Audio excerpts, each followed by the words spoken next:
The condensation gathered on the outer curve of my crystal glass, a single drop sliding downward to strike my knuckles. I did not wipe it away.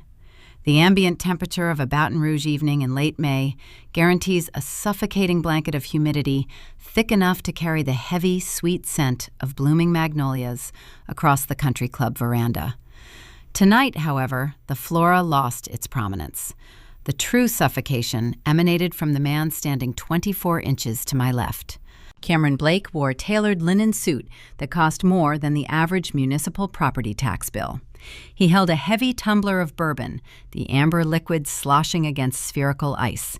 His cologne, a sharp, imported blend of cedar and vetiver, invaded my personal perimeter, attempting to establish territorial dominance before he even spoke a word. He was not on the guest list. I had audited the RSVPs myself. Yet, here he stood at my engagement party, radiating a practiced, predatory satisfaction. "You always did settle," Elena Cameron murmured, his voice pitched to that specific, exclusionary frequency indigenous to Southern high society. He took a slow sip of his bourbon, his eyes scanning the crowded patio before returning to me. "I heard your new prospect works a little finance job. It is quaint, but let us be honest. Bringing a nobody into this family, your parents invited me because they needed someone to show you what true success looks like before you make a terrible mistake." He expected me to shrink. He anticipated a flush of embarrassment, a defensive stammer, or a hasty retreat. Arrogance relies on an opponent insecurity to sustain its momentum. I am a corporate compliance director for a maritime shipping conglomerate. I spend my days identifying structural liabilities, auditing offshore accounts, and neutralizing volatile variables before they sink international freight lines. I do not panic when a corrupted asset attempts to dictate the terms of a negotiation. I maintained my posture, keeping my spine straight and my breathing measured. The iced, sparkling water in my hand remained perfectly still, mirroring the internal climate I cultivated to survive my family chaotic vanity. My logistics firm just closed a record quarter. Cameron continued misinterpreting my silence as submission. He offered a tight, patronizing smile. "I am expanding operations across the Gulf. Perhaps I can offer your fiancé an entry-level desk." Charity is a virtue, after all. Over his shoulder, the heavy mahogany doors of the clubhouse opened. Nathan emerged. My fiancé did not wear a custom linen suit, nor did he project the loud, desperate energy of a man seeking validation. He wore a simple dark blazer and a digital Casio watch. He navigated the sea of silk dresses and seersucker jackets with an unbothered, quiet authority, his gaze locking onto mine. I looked back at Cameron. I did not raise my voice. I utilized the clinical, even tone reserved for vendors facing contract termination. "A compliance audit does not care about your aesthetics, Cameron," I stated, watching the smug certainty flicker in his eyes. "Did you verify your operational ledger this morning?" The timeline requires a pause here. Before my unassuming fiancé reaches, this veranda extends his hand and liquidates Cameron's entire corporate identity with a single sentence: "We must review the ledger. We must examine the specific chain of hidden debts and systemic betrayals that brought my ex-boyfriend to my engagement party." Welcome back to Pan of Vengeance, where we sit with the quiet moments families try to bury, then follow them all the way to the truth. I am Elena Dixon. I am 31 years old. Drop your age in the comments so I know who I am talking to today, and be sure to subscribe. I mitigate corporate risk for a living. My parents believed they could manipulate my personal supply chain to secure their own failing infrastructure. They failed to realize that when you invite a hostile entity to the table, you authorize a full forensic accounting of your own survival. 32 stories above the bustling streets of New Orleans, my office functions as a climate-controlled sanctuary. Beyond the reinforced glass panes, the heavy humidity of the Louisiana Delta presses against the building, a thick, suffocating blanket of moisture. Down at the port, the environment is chaotic. Cargo ships unload thousands of steel containers, cranes groan under immense weight, and transport trucks idle in long, congested lines. Inside my workspace, the ambient temperature remains a crisp 68 degrees. This sterile environment perfectly mirrors my professional mandate. I operate as a corporate compliance director for a maritime shipping conglomerate. My primary function is to maintain operational integrity in a sector prone to unpredictable variables. I spend my mornings auditing offshore accounts, verifying international cargo manifests, and neutralizing corporate liabilities before they incur severe regulatory penalties. I sit at my structured steel desk holding a fine point red pen. The bright ink glides across printed customs declarations, crossing out inflated revenue projections, and circling undocumented logistical expenditures. A shipping vendor recently attempted to mask a profound delivery failure by presenting a beautifully bound, glossy portfolio filled with irrelevant marketing photographs of their ocean freighters. I handed the portfolio back to the regional manager, unmarked, and delivered a foundational principle of my methodology. A compliance audit does not care about your aesthetics. It only cares about your liabilities.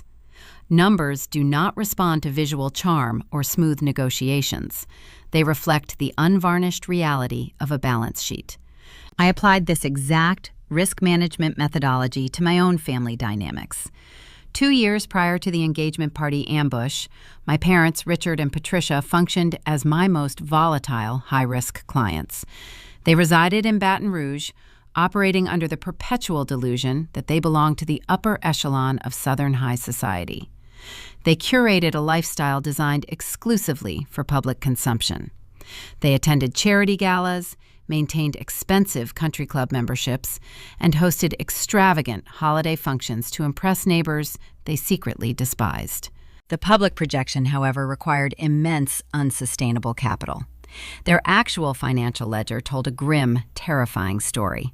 They were drowning in superficial debt, leveraging every available line of credit to finance a performance they could not afford. Richard fancied himself a boutique investor, launching poorly researched import ventures that consistently hemorrhaged money. He would purchase expensive inventory for a phantom market and ignore the resulting warehouse fees. Patricia prioritized designer labels and luxury vehicle leases, ignoring the mounting pile of past due notices hidden inside their mahogany credenza. They operated on the very edge of insolvency. I served as their uncompensated crisis manager.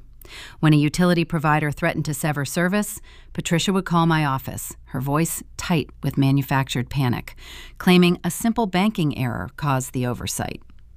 I would access my personal funds and quietly clear the deficit. When Richard faced litigation from a supplier due to a breached contract, I would spend my weekends restructuring his disorganized accounting files and negotiating settlements to keep him out of municipal court. I acted as the invisible safety net, catching them every time they fell.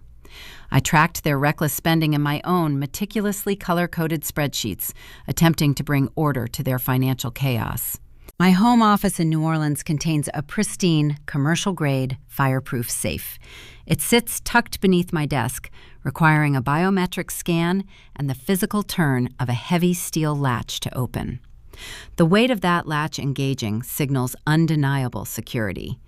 Inside that dark, climate-controlled box rests my most critical professional documents: vendor contracts, corporate non-disclosure agreements, and resting at the very bottom, inside a sealed plastic sleeve, is the original deed to my residential property, a single sheet of paper proving ownership.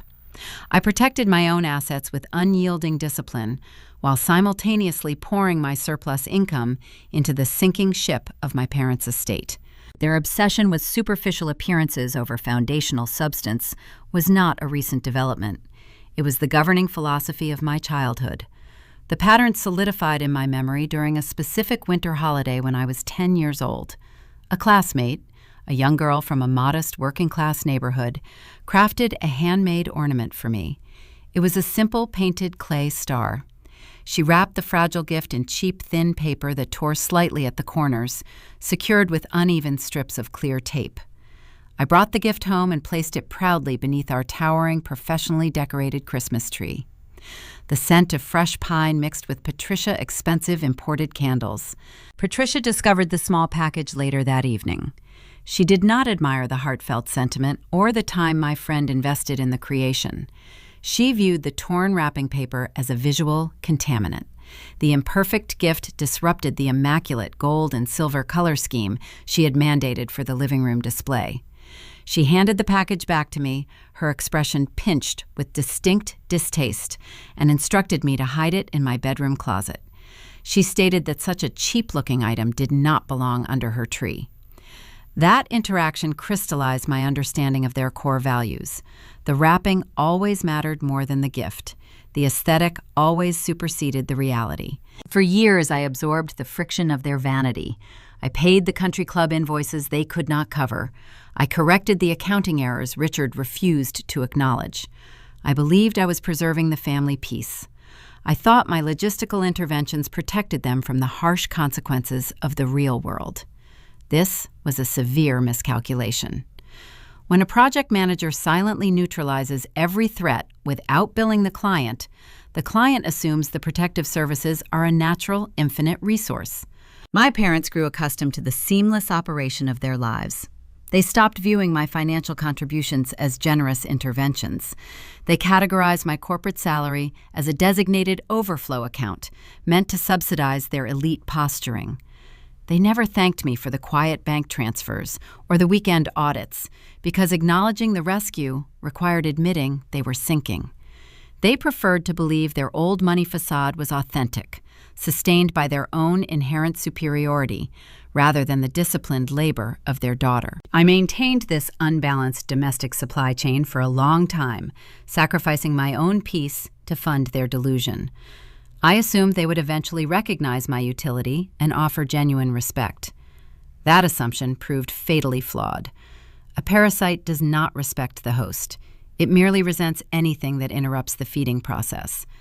My parents viewed my competence as a tool they owned outright. They required a partner for me who would facilitate this extraction, someone who looked the part and played along with their high society fiction. They expected me to merge with an individual possessing a prominent surname and a willingness to fund their ongoing performance. They needed a man who prioritized the wrapping paper over the clay star. They never anticipated that I would select a partner who evaluated the world through the exact same unyielding analytical lens that I did. They never expected I would find an equal who navigated the world without pretense. The introduction of this new variable would shatter their carefully curated ecosystem and trigger an immediate hostile response. Identifying a compatible partner requires the same rigorous vetting process as selecting a primary corporate vendor. You do not base your selection on a glossy marketing brochure or a charismatic sales pitch. You examine their historical performance, you audit their stress tolerance, and you verify their underlying structural integrity. I required an equal who navigated the world with a cool analytical detachment. I required an individual who did not generate unnecessary friction. I found that exact operational frequency in Nathan Reed. Nathan operates within a highly specialized sector of the financial industry. He manages a private equity firm dedicated exclusively to distressed corporate debt. His daily professional routine involves analyzing failing enterprises, identifying toxic liabilities, and executing strategic acquisitions of bankrupt infrastructures. He purchases broken systems and either liquidates the remaining valuable assets or restructures the board of directors to force a return to solvency. His career demands a profound lack of sentimentality and an unwavering reliance on hard, verifiable data. Despite controlling a highly lucrative investment portfolio, Nathan navigates his personal life devoid of any superficial pretense. He refuses to participate in the performative consumption that defines modern affluent society. He drives a reliable 10-year-old domestic pickup truck possessing faded paint and manual locks. His standard wardrobe consists of unbranded cotton shirts and a specific denim jacket, weathered soft at the elbows and frayed slightly along the collar. He does not advertise his liquidity. The most prominent indicator of his character rests upon his left wrist. Nathan does not wear a heavy imported chronometer. He wears a digital Casio timepiece. He purchased the item for $15 at a generic sporting goods store. The watch features a basic black resin strap and a simple liquid crystal display. It lacks any premium aesthetic appeal. However, it operates with flawless mechanical precision. Every hour on the hour, the device emits a brief, sharp digital beep. That singular, solitary tone serves as a reminder of his pragmatic philosophy. He values the accurate measurement of time rather than the prestige of the vessel displaying the hour. 3 months into our relationship, I determined it was necessary to conduct a formal introduction to my primary familial hub. I scheduled a Sunday dinner visit to my parents' residence in Baton Rouge. I understood the inherent risks associated with this deployment. Richard and Patricia evaluate human beings using the same metrics they use to appraise commercial real estate. They judge the curb appeal, the zip code, and the perceived market value before ever inspecting the actual foundation. I knew they would subject Nathan to a rigorous, superficial audit. We navigated the interstate highway traveling west toward the capital city. The transition from the dense urban grid of New Orleans to the sprawling, manicured suburbs of Baton Rouge signaled a shift in the operational environment. We turned onto my parents' street, a wide avenue lined with towering, ancient live oaks and sweeping green lawns. I directed Nathan to park his weathered truck in the circular concrete driveway, positioning it directly behind Patricia and her leased imported luxury sedan.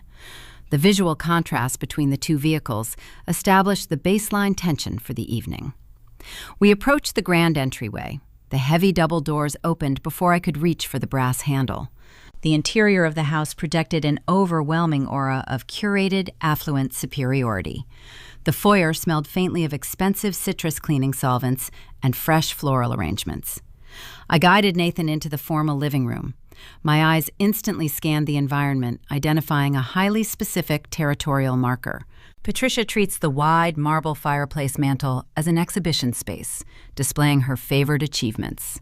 Front and center, resting in a polished silver frame, sat a high-resolution photograph of my former partner, Cameron Blake.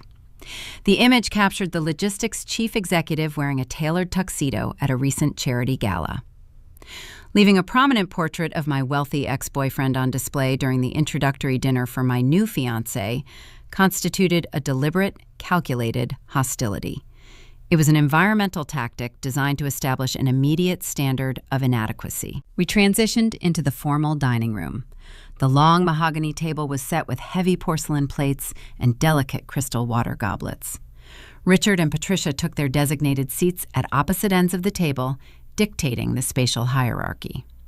The interrogation commenced the moment the catered roasted chicken was served. Patricia did not inquire about Nathan and his childhood, his educational background, or his personal interests.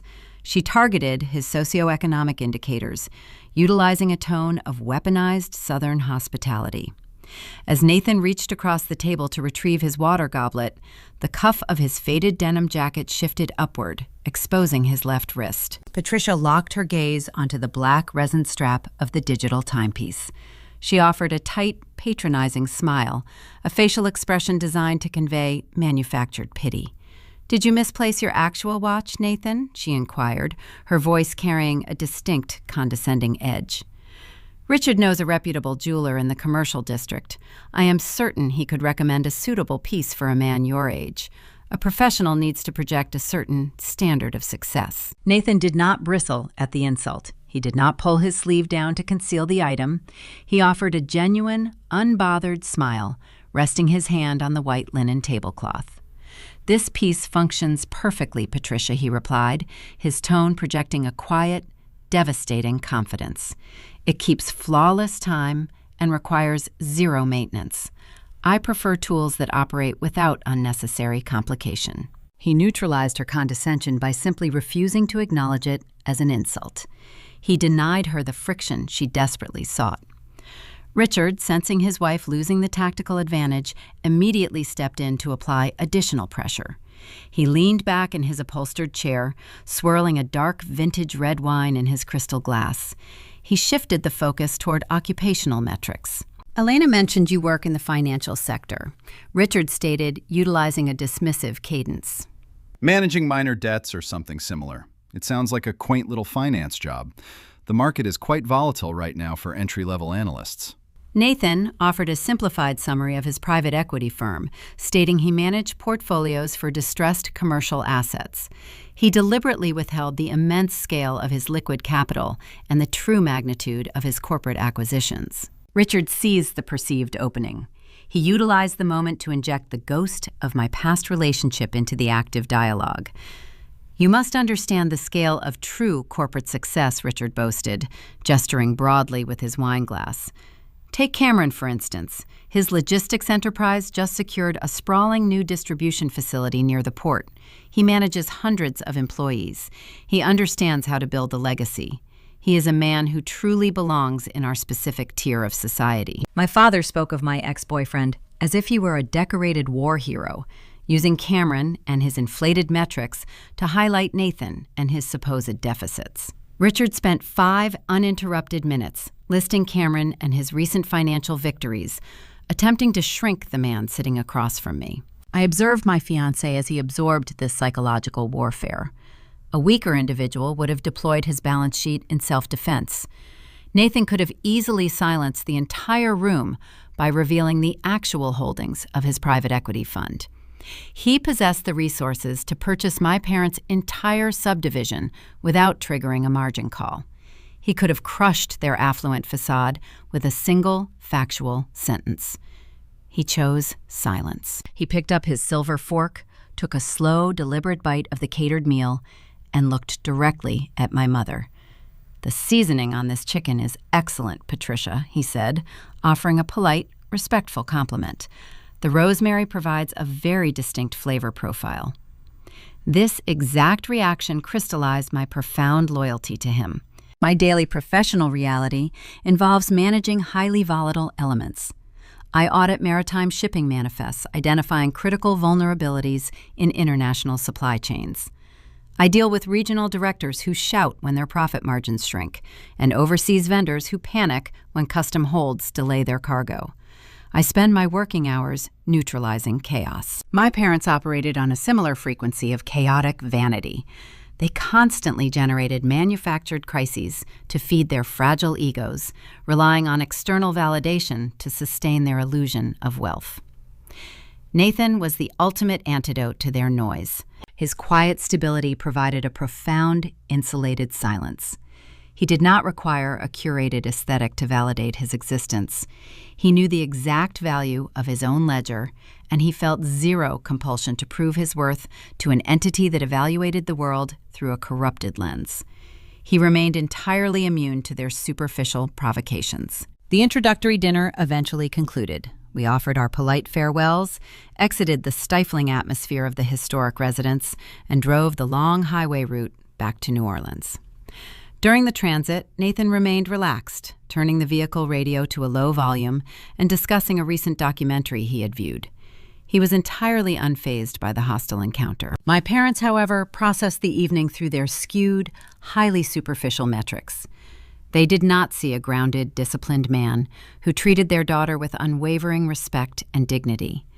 They did not recognize the unyielding strength required to endure an insult without retaliating. They saw a fading denim jacket and a $15 resin watch. They categorized Nathan as a severe, unmitigated downgrade. Because he offered zero superficial social currency for them to exploit, they labeled him a deficit. They viewed his presence as a direct threat to their high society fiction, a blemish on the flawless image they worked so desperately to project. The initial appraisal was complete. My parents had reached a definitive verdict. They decided this unassuming, quiet man needed to be excised from the family portfolio. As we crossed the parish line returning to the city, I knew the silent observation phase was ending.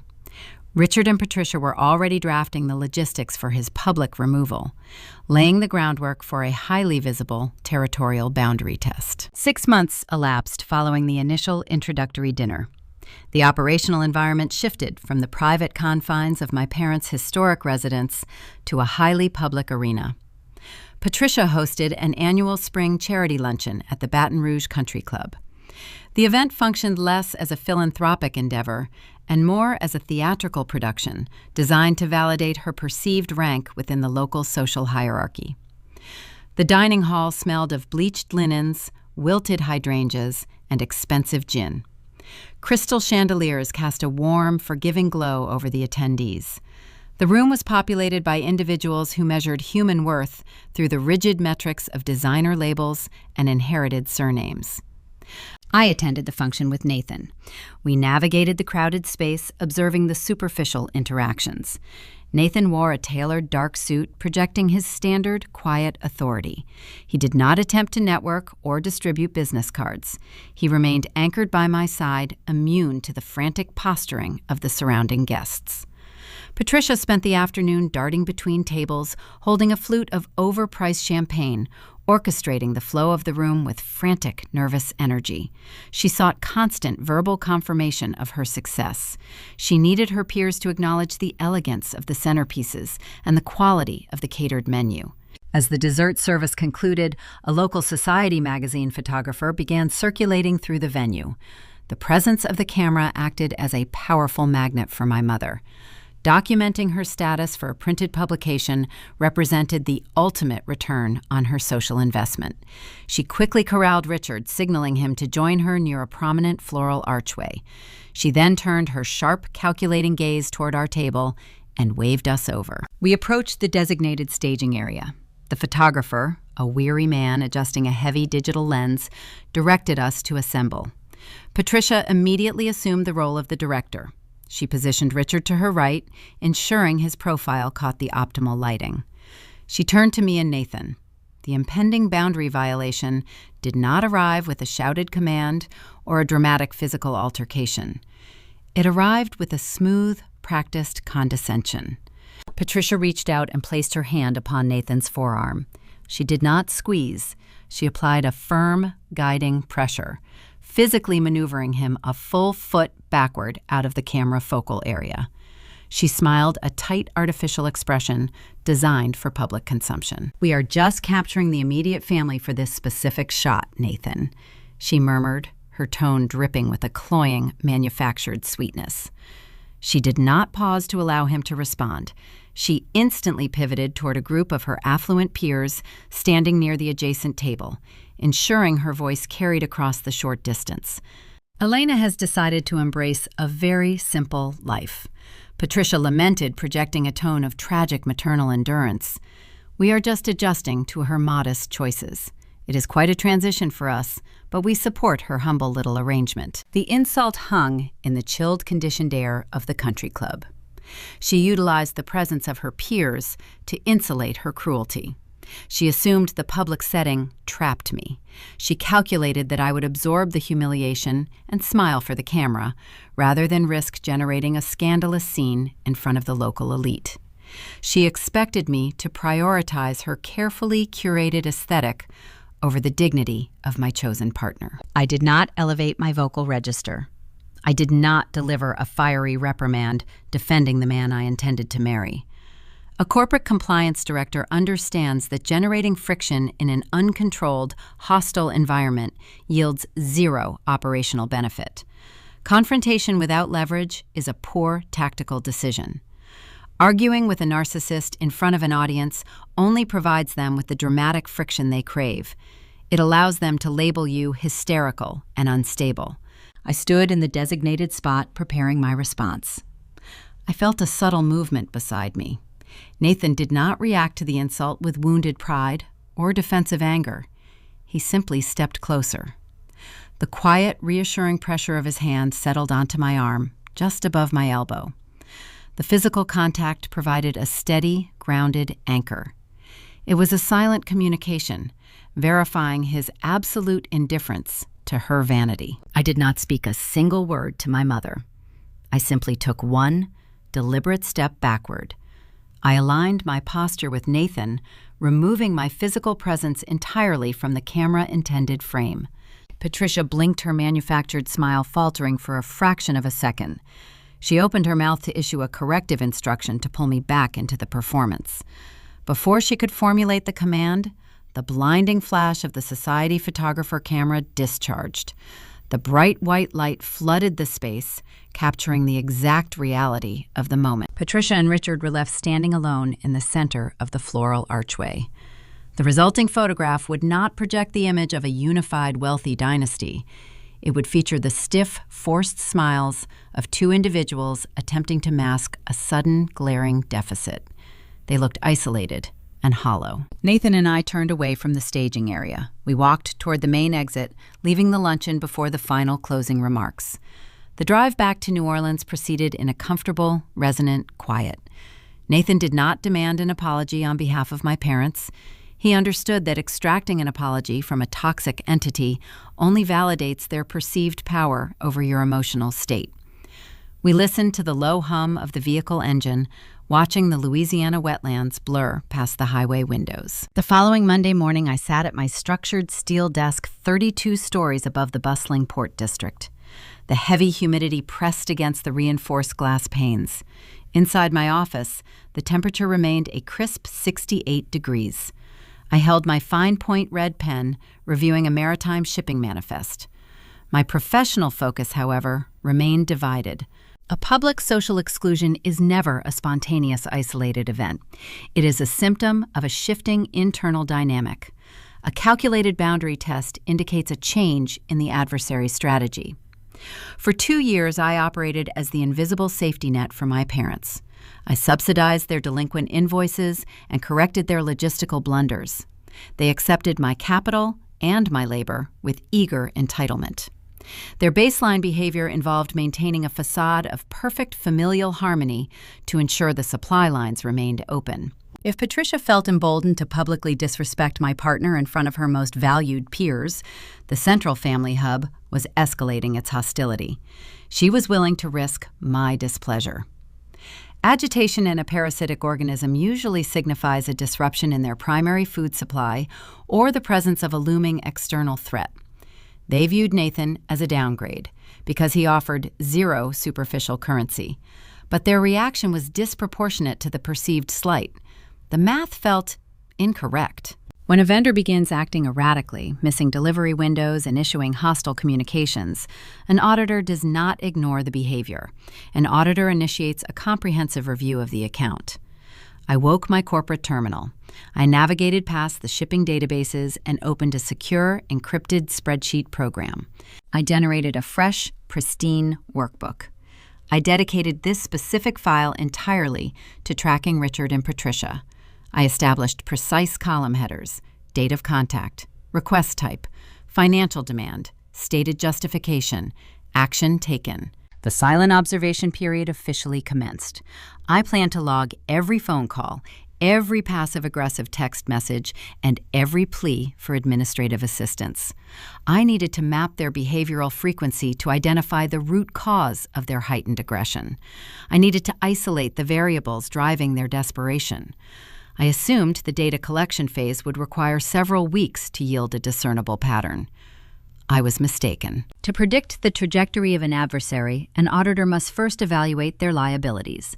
I decided to expand the scope of my preliminary review. I managed the municipal utility payments and the property tax accounts for their Baton Rouge residents. I performed this labor quietly, ensuring their essential services remained active. I opened the designated digital municipal portal to verify their upcoming quarterly obligations. I navigated through the secure login protocol. I expected to find the standard, manageable deficits I had silently subsidized for years, a delayed water bill or a minor penalty fee on a late assessment.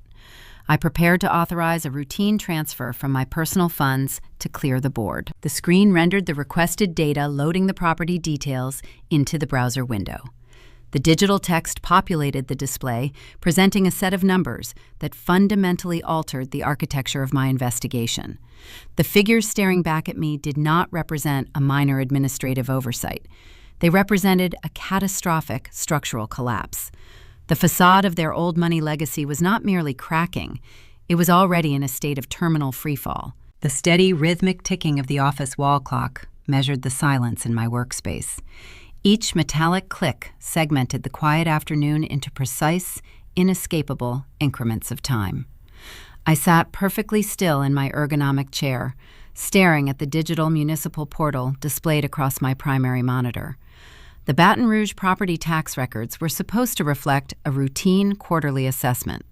I had logged in to verify the standard municipal obligations, fully prepared to quietly transfer the necessary capital from my personal reserves to keep my parents' basic services active.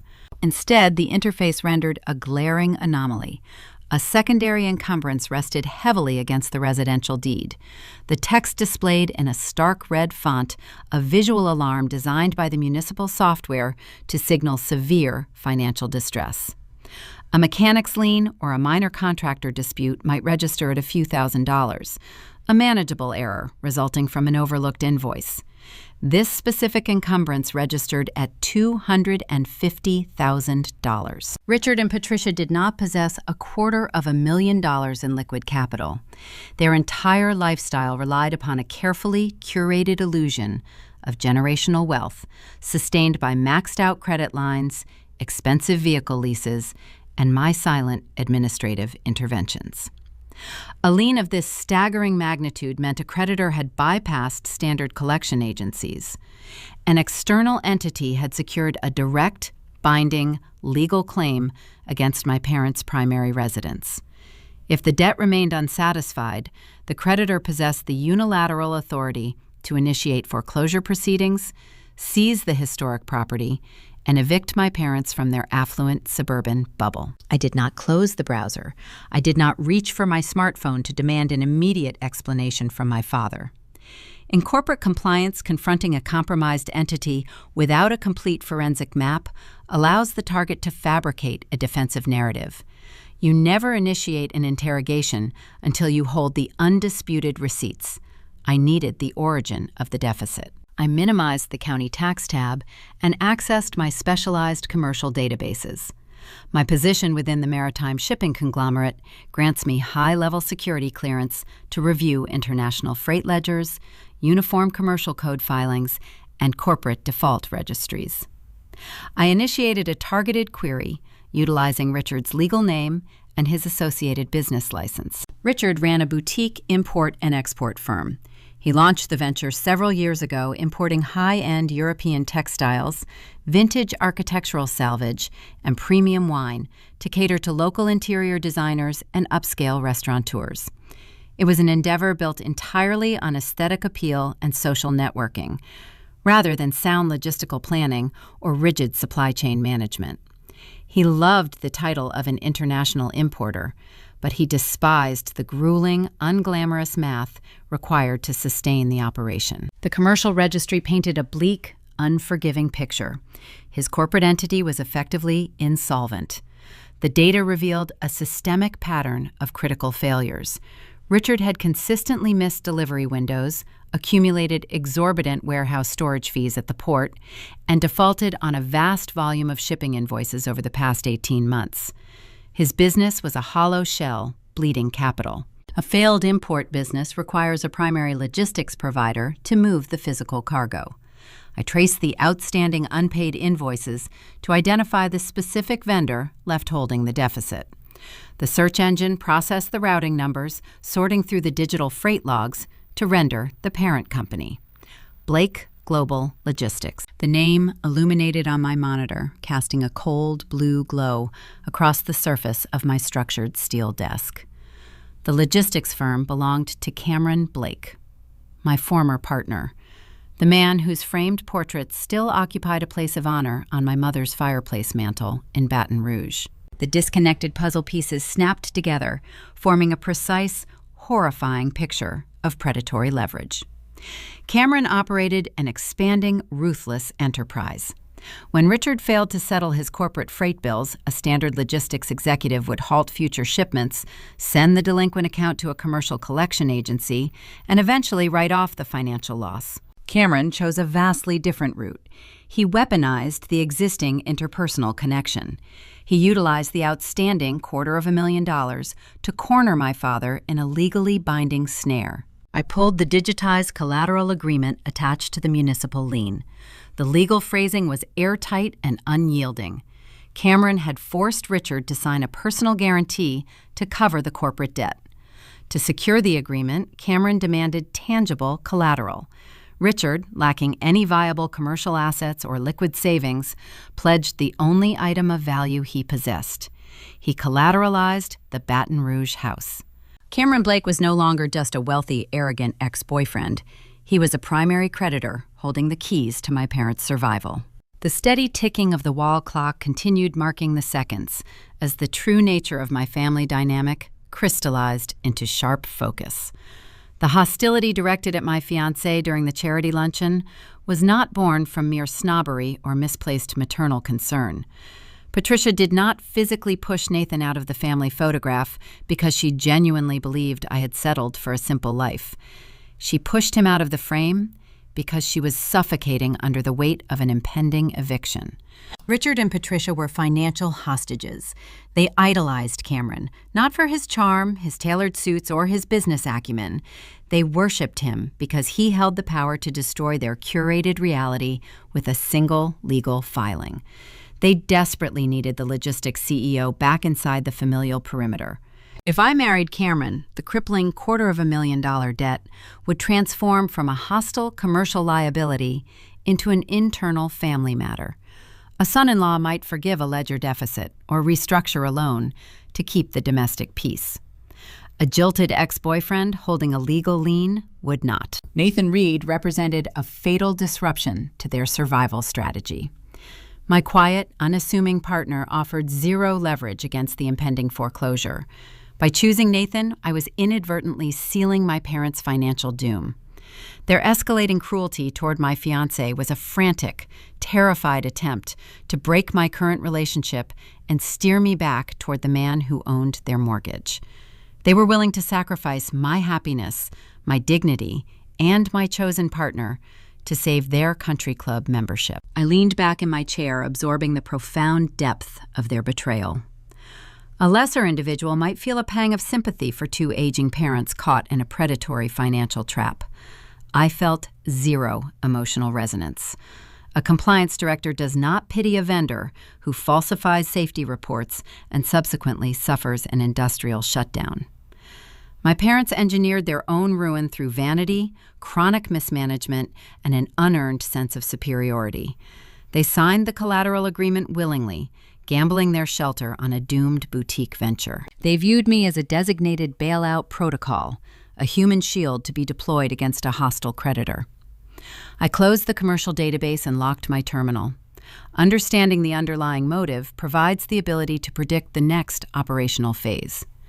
Desperate entities do not retreat when their subtle manipulations fail to yield results. When passive-aggressive exclusion does not break a target, the adversary must escalate to direct logistical sabotage. The engagement party was rapidly approaching.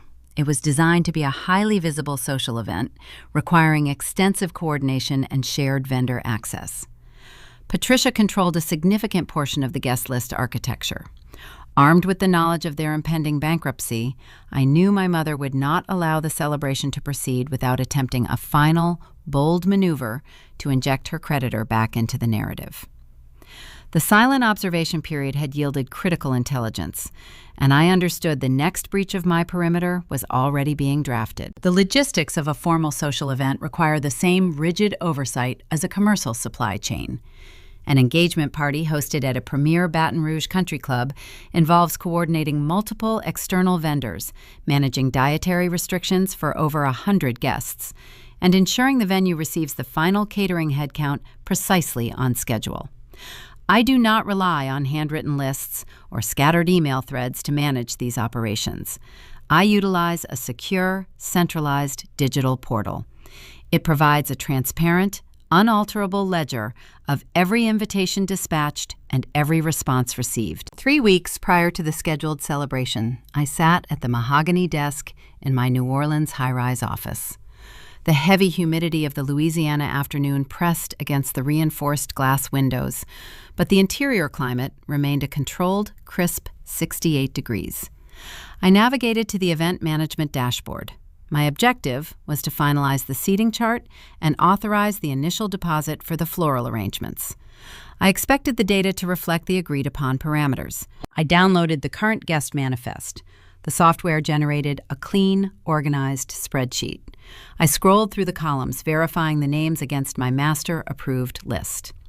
A compliance director trains their eyes to catch subtle discrepancies. A misspelled surname or a duplicate entry registers immediately. Near the bottom of the document, a new row of data disrupted the established sequence. The entry did not originate from my administrative account. The system indicated a manual override executed by a secondary authorized user. Patricia possessed limited access to the portal, specifically to input the mailing addresses for her extended relatives. She had weaponized this minor administrative privilege to bypass the gatekeeper. I stared at the name occupying the newly generated cell. Cameron Blake. My mother had not merely added my wealthy, arrogant ex-boyfriend to the digital roster. The metadata attached to his entry revealed the specific nature of her betrayal. She had bypassed the standard digital communication channels.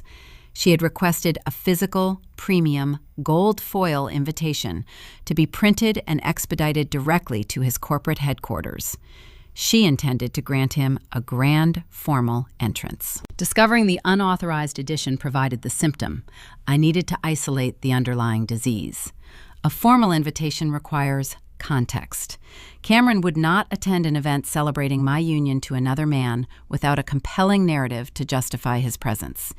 He possessed an ego that demanded constant validation. He needed to be invited as a savior, not a spectator. Patricia is not a digital native. She struggles with basic technological security protocols. Years ago, I established a shared secure domain server to host my parents' email accounts, ensuring their communications remained insulated from basic phishing scams.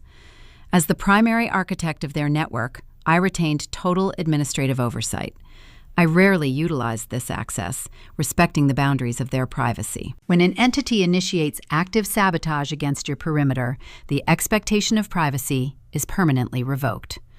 I opened a secondary browser window and accessed the administrative backend of the family domain. I executed a targeted query searching Patricia outbound server logs for any correspondence directed to Cameron Logistics Firm. The system processed the request. A digital ping echoed from my desktop speakers, signaling a successful retrieval. A single email communication populated the screen. It was dispatched 48 hours prior. I opened the file and read the text. Patricia did not write with the polished, refined vocabulary she projected at her charity luncheons. She wrote with a frantic, cloying desperation. The message was a masterclass in emotional manipulation. "Cameron, dear," the text began, dripping with an artificial, syrupy affection.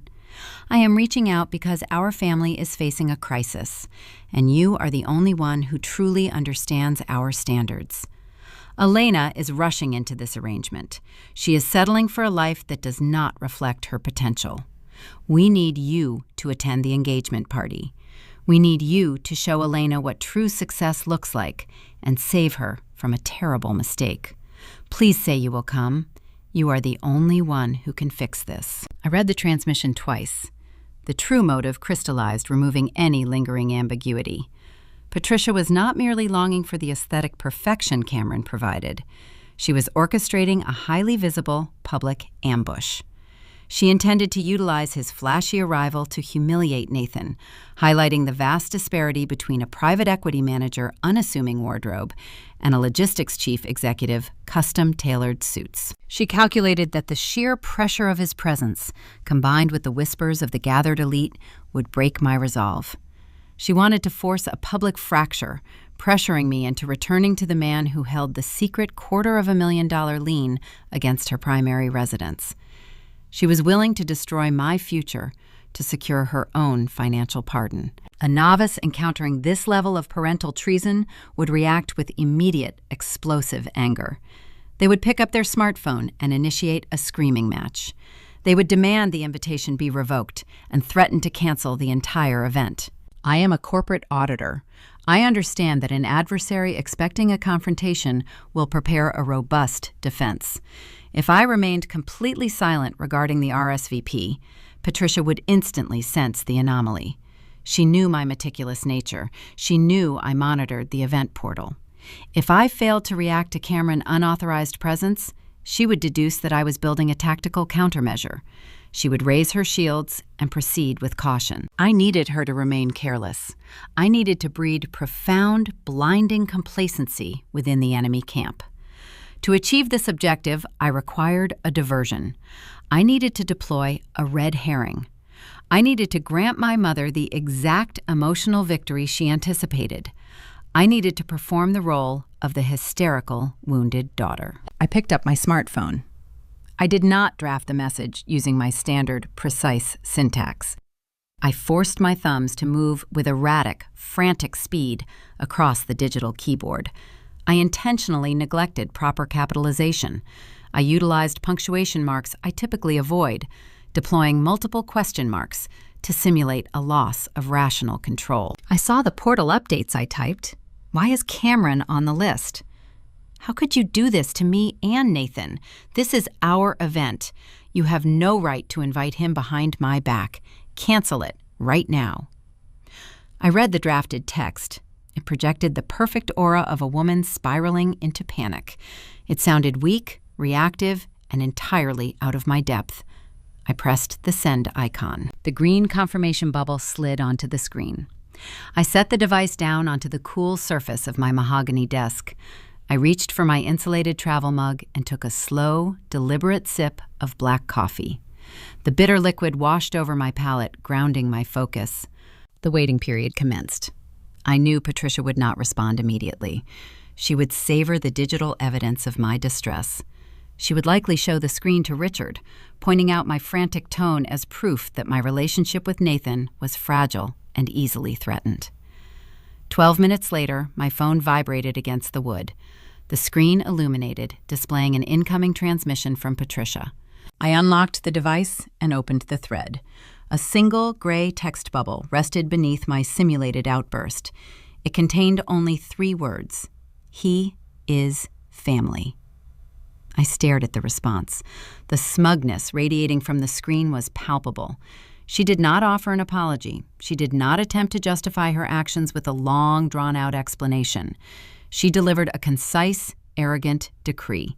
She believed she possessed the ultimate high ground. By defining my ex-boyfriend as family, she explicitly demoted my chosen partner to an outsider. She asserted her territorial dominance over the event, the guest list, and my personal life. She thought she had successfully triggered my insecurities. She believed she had won the emotional warfare. I archived the text thread, moving the conversation out of my active inbox. I did not issue a secondary reply. I allowed her to possess the final word. Letting an adversary believe they hold the tactical advantage is the most effective method of securing their defeat. Patricia and Richard were currently operating under a delusion of absolute control. They believed my silence following her smug reply indicated a profound, crushing submission. They assumed I was sitting in my New Orleans high-rise, weeping over the impending ruin of my engagement party. Their manufactured victory lowered their defensive perimeter. They stopped scanning the horizon for incoming threats. They returned their focus to curating floral arrangements and selecting the perfect hors d'oeuvres for their high society guests. They were entirely blind to the reality of their situation. They were unaware that my emotional outburst was a carefully engineered facade. They did not know I had forwarded the digital RSVP and the intercepted email directly to Nathan's secure terminal. While Patricia busied herself orchestrating a superficial social ambush, my unassuming fiancé and I were quietly assembling the architecture of a total corporate liquidation. The diversion was successful. My cover was secure. The adversaries were planning a party entirely ignorant of the fact that we were preparing an acquisition. A successful diversion tactic relies on controlling the subsequent narrative. Patricia secured her unauthorized guest list addition. She believed my frantic text message proved my emotional instability. To insulate her decision to invite my former partner, she required a robust public relations campaign. She needed to frame the gold foil invitation not as an act of sabotage, but as a necessary family intervention. To achieve this objective, she activated the Louisiana Gossip Network. My smartphone rested on the cool marble counter of my kitchen island in New Orleans. I was reviewing a quarterly risk assessment for the maritime shipping conglomerate when a distinct bright chime interrupted the quiet room. It was the specific notification tone I assigned to my extended family group. I unlocked the device. The incoming transmission originated from my cousin Valerie. Valerie resided in Shreveport and functioned as the unofficial broadcaster from my mother's side of the family. Information flowed toward her, and she distributed it outward with a thin veneer of Southern hospitality. I opened the application. The digital text illuminated the screen. "Elena, darling," Valerie wrote. "Your mother told us the difficult news about your financial situation. We are all so worried. It is such a shame you are entangled with a grifter who only wants access to the generational wealth. We are praying Cameron can talk some sense into you at the party before you make a permanent mistake." I read the words twice. The strategy possessed a crude, predictable logic. Patricia was smearing Nathan to justify her creditor's impending arrival. She painted my fiancé as an unemployed liability, a predator seeking to siphon the non-existent family fortune. By framing Nathan as a threat, Patricia cast herself as the protective matriarch and Cameron as the wealthy savior. She was building a pedestal of fake affluence, inviting the entire extended family to admire a fortune that was actually a rotting, hollow structure held together by $250,000 lien. I did not draft a defensive reply to Valerie. Arguing with a proxy only validates the architect of the lie. I typed a neutral, unbothered response. "Everything is fine, Valerie. We are looking forward to the celebration." I tapped the send icon. I pressed my thumb against the glass screen and swiped left. The gray text bubble slid smoothly out of view, archiving the thread. I filed the communication away as baseline data. The smear campaign explained my mother's tactical positioning. However, a glaring discrepancy remained regarding the primary antagonist. Cameron Blake operated a failing logistics enterprise. He was bleeding operational capital and facing profound structural ruin. An executive teetering on the edge of insolvency does not typically prioritize attending an engagement party for a former partner. A rational individual facing corporate death focuses entirely on securing emergency funding or restructuring their board of directors. Cameron was choosing to spend his finite time selecting tailored suits and preparing for a country club ambush. The math felt incorrect. An auditor never ignores a misaligned variable. I needed to understand his specific incentive for accepting the gold foil invitation. I woke my encrypted corporate terminal. My position within the maritime conglomerate grants me high-level security clearance to review vendor applications, international freight bids, and pending commercial contracts. I initiated a targeted query utilizing the legal parameters of Blake Global Logistics. The internal database processed the request, sorting through thousands of digitized procurement records. The search engine rendered a result within seconds. A pending vendor application materialized on my monitor. Cameron had recently submitted a comprehensive bid to secure a lucrative multi-year freight distribution contract with my exact shipping conglomerate. The proposed operating budget for the contract exceeded $20 million. I analyzed the routing of the application. The paperwork was currently stalled in the final verification phase. The contract required a formal signature from the regional corporate compliance director to authorize the partnership. That signature belonged exclusively to me. The underlying architecture of his attendance crystallized with chilling clarity. Cameron was not attending the event merely to flaunt his superficial success or satisfy a petty grudge. He was attending to execute a calculated corporate coercion. He knew his firm was dying. He knew my conglomerate offered the only viable lifeline capable of saving his logistics empire. He also knew I stood as the final gatekeeper blocking his access to that capital. His strategy relied entirely on psychological manipulation. He intended to arrive at the country club projecting an aura of conquering wealth.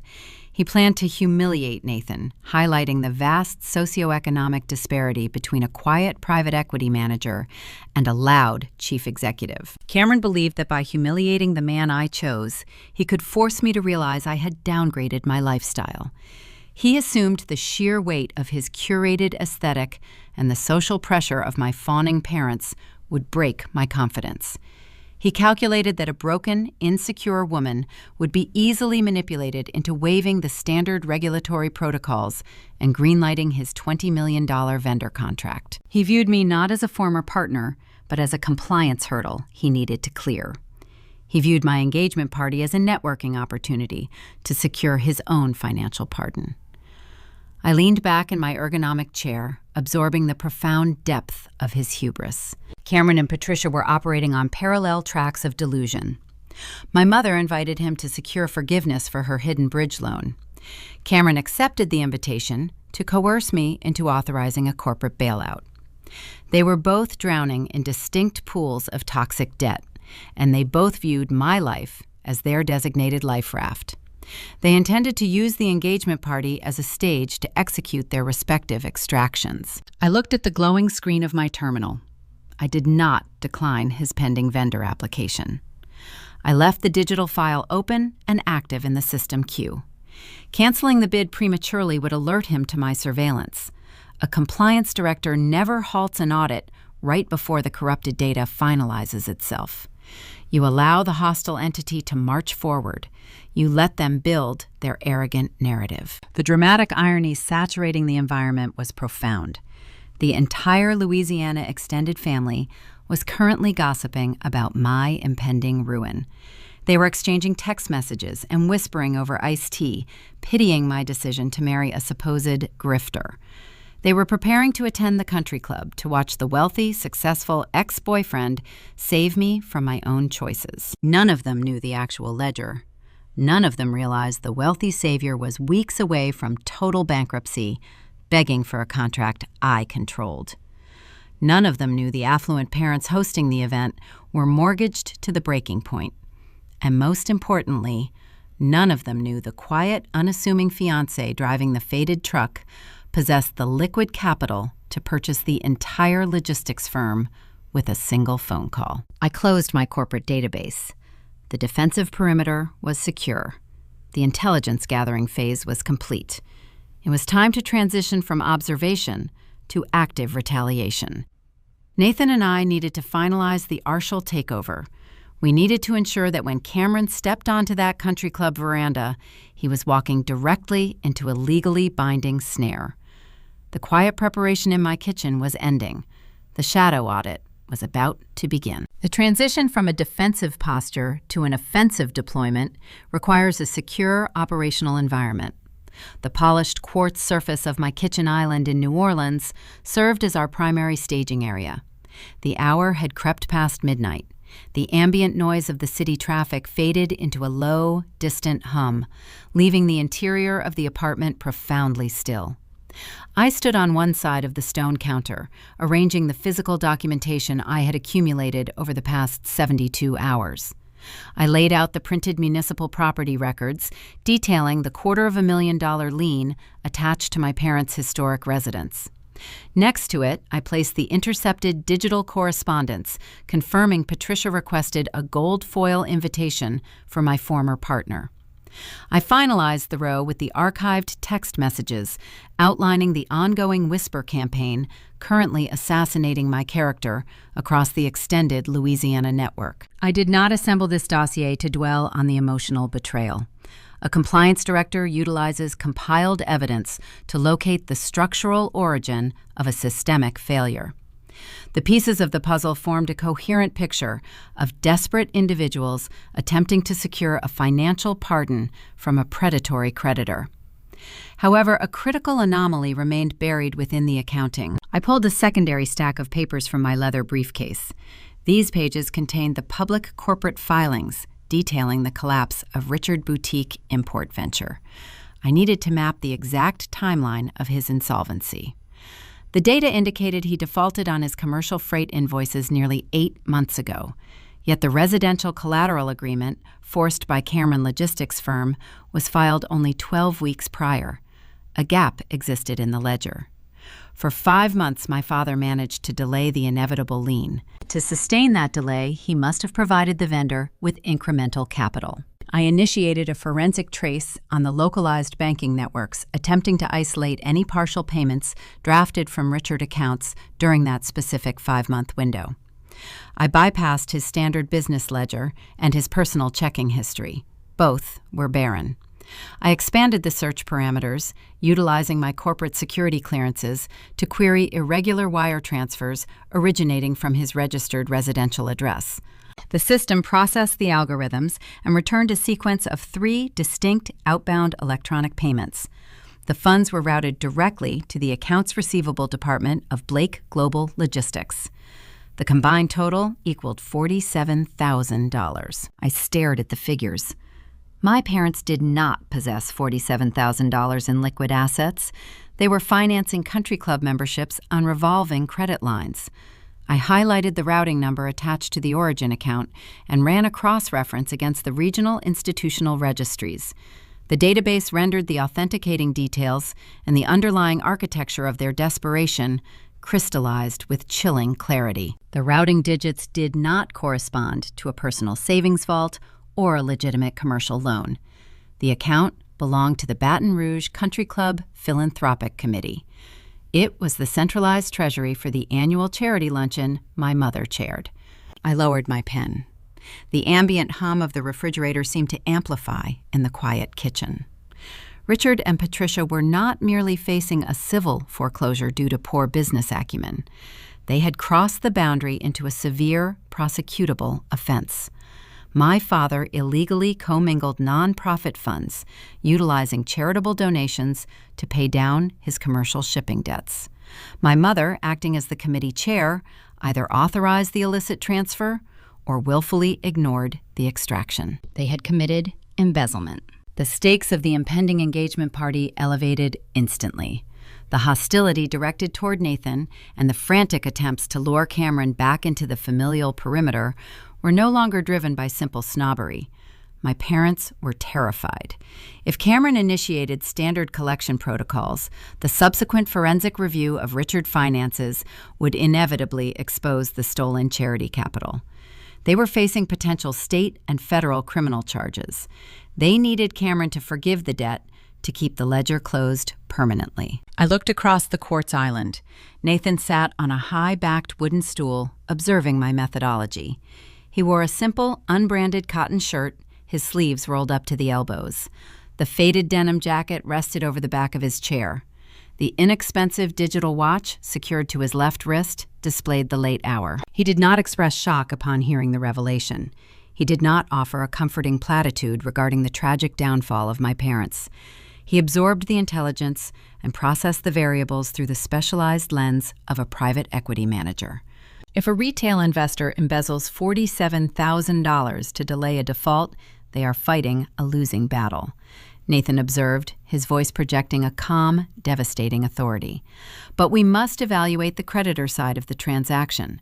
Why did the vendor accept a residential deed as collateral? He shifted his weight, leaning forward to inspect the printed lien document. A thriving international transport conglomerate absorbs $250,000 deficit as a standard operational loss, he explained, pointing to Cameron corporate insignia. They write off the bad debt, or they sell the account to a third-party collection agency for pennies on the dollar. They do not spend valuable legal resources drafting personalized residential guarantees to squeeze a boutique importer. He looked up, meeting my gaze. A corporate executive only resorts to shaking down a retail client for their primary residence if the executive is starving for cash. Blake Global Logistics is experiencing a catastrophic liquidity crisis. The deduction was flawless. Nathan recognized the structural weakness in the adversary armor. Cameron projected the aura of a conquering monarch, boasting about new distribution facilities and record quarters. But his aggressive predatory tactics indicated a company suffocating under its own weight. Nathan did not rely on unverified hypothesis. He required mathematical certainty. He reached into his canvas messenger bag and retrieved his encrypted corporate terminal. He set the sleek machine on the quartz surface and opened the lid. The glowing screen illuminated the dark kitchen, casting a pale blue light across his features. His fingers moved rapidly across the keyboard, bypassing standard commercial search engines. He utilized his private equity firm proprietary software to access institutional commercial debt registries and uniform commercial code filings. The terminal connected to the secure networks, retrieving the unvarnished reality of Cameron corporate empire. The data populated the display, rendering a portrait of terminal ruin. Blake Global Logistics was drowning in over-leveraged commercial loans. The screen highlighted multiple breached lending covenants. Cameron had expanded his operations recklessly, financing his new distribution centers with high-interest mezzanine debt. His profit margins were shrinking, and his operational capital was evaporating at an unsustainable rate. The affluent country club persona he projected was a rotting, hollow shell. He was weeks away from a total institutional default. "He is bleeding out," Nathan stated, his eyes scanning the red figures dominating the monitor. His primary lenders are preparing to call the loans. He needs an immediate, massive influx of unencumbered capital to satisfy the margin requirements. The dramatic irony of the impending engagement party reached its zenith. Cameron was not attending the event to flaunt his superiority. He was attending because my maritime shipping conglomerate offered the only viable contract capable of saving his sinking fleet. He intended to use my parents' desperation to humiliate my partner, hoping a broken, insecure woman would blindly authorize a $20 million corporate bailout. He viewed my life as a compliance hurdle he needed to clear. Nathan retrieved a heavy silver pen from his pocket. The crisp, authoritative click of the mechanism echoed sharply in the quiet kitchen. The sound signaled the official transition from intelligence gathering to targeted retaliation. He did not express a desire for petty revenge. He identified a highly vulnerable, distressed asset in the market, and he prepared to execute a textbook acquisition. Nathan picked up his cellular device. He initiated a secure, encrypted voice protocol. He placed 2 brief, highly technical phone calls to his equity partners on the opposite side of the country. The conversations lacked any emotional inflection. He utilized precise financial terminology, dictating the parameters of the impending strike. He identified the specific institutional lenders currently holding the toxic debt for Blake Global Logistics. He instructed his team to calculate the exact discount rate required to purchase those specific loan portfolios before the morning markets opened. He authorized the expenditure of immense liquid capital to acquire the paper. He terminated the second call and placed the device face down on the island. He looked at me, his expression reflecting the cool, unyielding certainty of a man who had just finalized a checkmate. "The acquisition phase is online," he announced quietly. The defensive perimeter was no longer necessary. We were advancing into hostile territory. Patricia and Richard were busy curating floral arrangements and plotting a superficial social ambush, entirely ignorant of the embezzlement charges hovering over their historic home. Cameron was selecting a custom-tailored suit to wear to his own execution, entirely unaware that the quiet, unassuming man he planned to insult was currently purchasing the architecture of his entire existence. The stage in Baton Rouge was set, and the architects of the sabotage were eagerly walking toward the center of the room. We merely needed to let them gather their audience before we initiated the final, devastating audit. In the corporate sector, leverage functions as a neutral tool. Handled with discipline, it accelerates growth and expands operational capacity. When applied without rigorous mathematical oversight, leverage mutates into a terminal disease. It hollows out the foundation of an enterprise, leaving behind a fragile shell destined to collapse under its own unsustainable weight. While Nathan and I mapped the anatomy of a hostile takeover from the quiet isolation of our kitchen island, my mother focused her finite energy on decorative flora. Patricia spent the ensuing 14 days obsessing over the floral centerpieces for the upcoming engagement celebration. She demanded imported white orchids and rare blue hydrangeas, agonizing over the precise shade of the silk ribbons binding the stems. She operated under the delusion that arranging premium horticulture somehow elevated her social standing. She curated the visual aesthetics of a party while her financial foundation rotted. She remained entirely ignorant of the embezzlement charges hovering over her historic residence, prioritizing the perception of wealth over the reality of her impending ruin. Cameron Blake mirrored this profound vanity. A chief executive facing a catastrophic liquidity crisis should dedicate every waking hour to securing emergency funding or restructuring his operational budget. He should engage in grueling negotiations with his creditors to stave off institutional death. Cameron chose a different priority. He dedicated his time to selecting the perfect attire for his impending ambush. He scheduled fittings with a high-end bespoke tailor in the commercial district, selecting premium imported linen and requesting custom modifications to project the aura of a conquering monarch. He believed his curated appearance would mask his insolvency. He assumed his tailored suit would intimidate my unassuming partner and coerce me into authorizing a lucrative shipping contract. He vastly underestimated his opponent. Nathan Reed did not operate in the realm of appearances. He operated in the realm of binding legal contracts and verified capital. He did not attempt to secretly purchase private shares of Blake Global Logistics on the open market. Private equity acquisitions of that nature are noisy, inefficient, and generate mandatory disclosure filings that would immediately alert a sitting chief executive. Nathan opted for a vastly superior stealth-oriented methodology. He targeted the underlying toxic commercial debt suffocating Cameron Enterprise. Commercial lenders despise holding non-performing assets.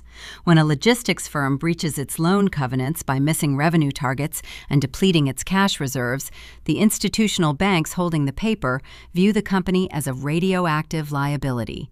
They prefer to offload the bad debt to specialized equity firms rather than endure the lengthy, expensive process of corporate bankruptcy court. Nathan utilized his firm's immense liquid capital to approach these specific lenders. He initiated swift, unsentimental negotiations, offering to purchase the defaulted loans associated with Cameron Company. The banks, eager to clear their ledgers of the toxic asset, agreed to the transfer at a steep discount, selling the paper for pennies on the dollar. Acquiring the debt represented only the initial stage of the operation. The secondary stage involved weaponizing the fine print. Commercial loans of this magnitude feature rigid performance covenants. Cameron, blinded by his own hubris, had repeatedly violated these operational stipulations over the past 3 quarters. His failure to maintain the required liquidity ratios triggered a specific lethal clause buried deep within the original lending agreements. The clause authorized the primary debt holder to execute a debt-to-equity swap. This mechanism is straightforward and brutal. When a company defaults, the entity holding the paper possesses the legal right to convert the outstanding debt into majority shareholder equity.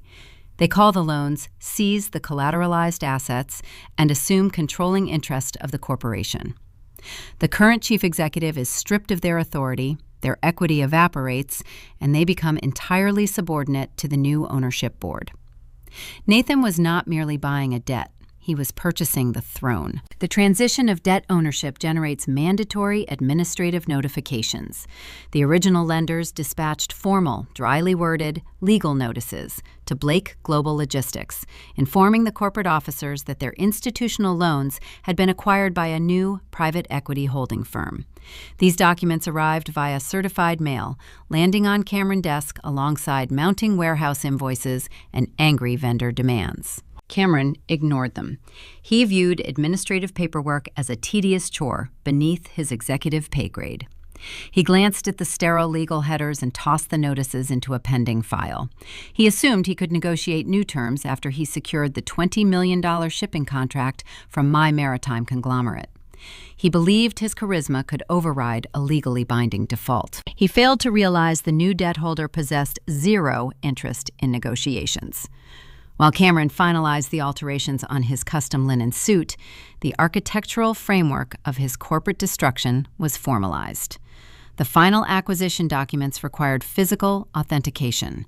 A specialized corporate notary arrived at Nathan's sleek, minimalist office downtown. Nathan reviewed the dense transfer agreements verifying every routing number and legal stipulation.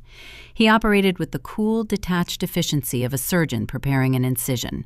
He signed his name with steady, practiced strokes, transferring the toxic liabilities into his firm portfolio.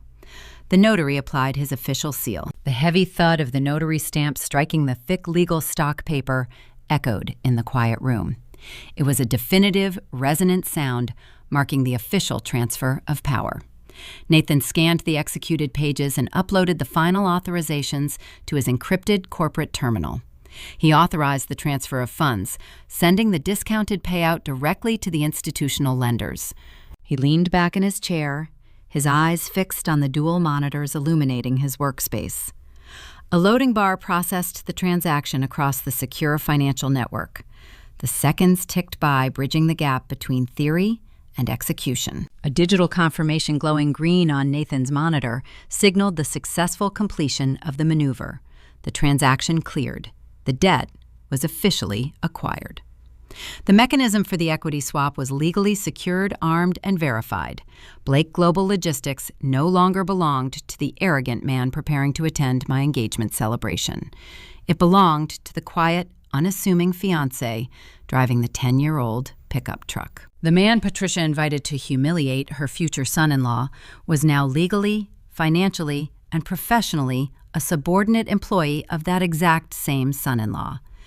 The tactical preparation phase was officially closed. The shadow audit had yielded the necessary intelligence, and the acquisition had secured the ultimate leverage. The snare was locked tight, waiting only for the target to step onto the designated trigger plate. The timeline accelerated, funneling all participants toward the upcoming social event in Baton Rouge. Patricia continued arranging her rare hydrangeas, projecting her false aristocratic heritage. Cameron polished his luxury timepiece, preparing to stride into the venue and conquer the room. And I finalized the selection of an emerald green evening gown, preparing to attend a party where the guest of honor was about to become the primary casualty of a flawless compliance audit. The transition from the humid Louisiana evening into the climate-controlled environment of the Baton Rouge Country Club required stepping through a set of heavy mahogany doors. The transition was not merely physical, it represented a crossing of territorial boundaries. I was entering a space engineered to validate the specific affluent illusions my parents dedicated their lives to maintaining. The venue smelled of polished brass imported floral arrangements and the faint metallic tang of chilled champagne. I did not arrive wearing a delicate pastel fabric or a garment designed to project fragile bridal innocence. I selected a tailored emerald green evening gown.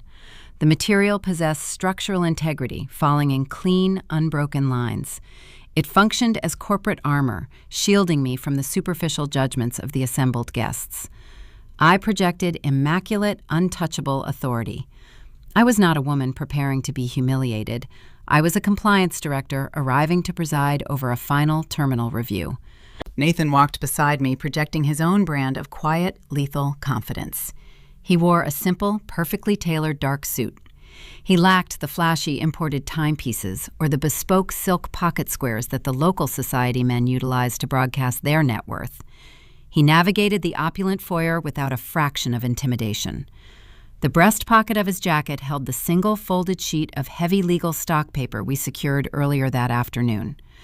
The notarized document proving his firm now possessed controlling interest over Blake Global Logistics. He carried the instrument of total corporate liquidation pressed directly against his chest. We approached the primary reception hall. The event space featured vaulted ceilings, crystal chandeliers, and tall arched windows overlooking a manicured golf course. The acoustics were pristine, designed to carry the clinking of country club glassware and polite conversational murmurs across the room. Richard and Patricia fluttered near the main entrance, functioning as self-appointed gatekeepers. They radiated a smug, nervous energy. Their posture betrayed the frantic, underlying desperation of individuals facing profound, inescapable debt. They believed their salvation was en route. They assumed the trap they set was functioning flawlessly. Patricia wore a voluminous floral silk dress. As she shifted her weight to greet arriving attendees, the fabric produced a crisp, sharp rustle. The sound preceded her movements, a constant auditory reminder of her vanity. Richard stood next to her, holding a tumbler of dark liquor, his face flushed with the manufactured triumph of a man who thought he had outsmarted a margin call. They spotted us stepping into the hall. Patricia did not offer a warm maternal embrace. She cast a brief, patronizing glance toward Nathan, taking in his unbranded attire and his calm demeanor. She offered a tight, superior smile. She believed she was looking at a defeated man.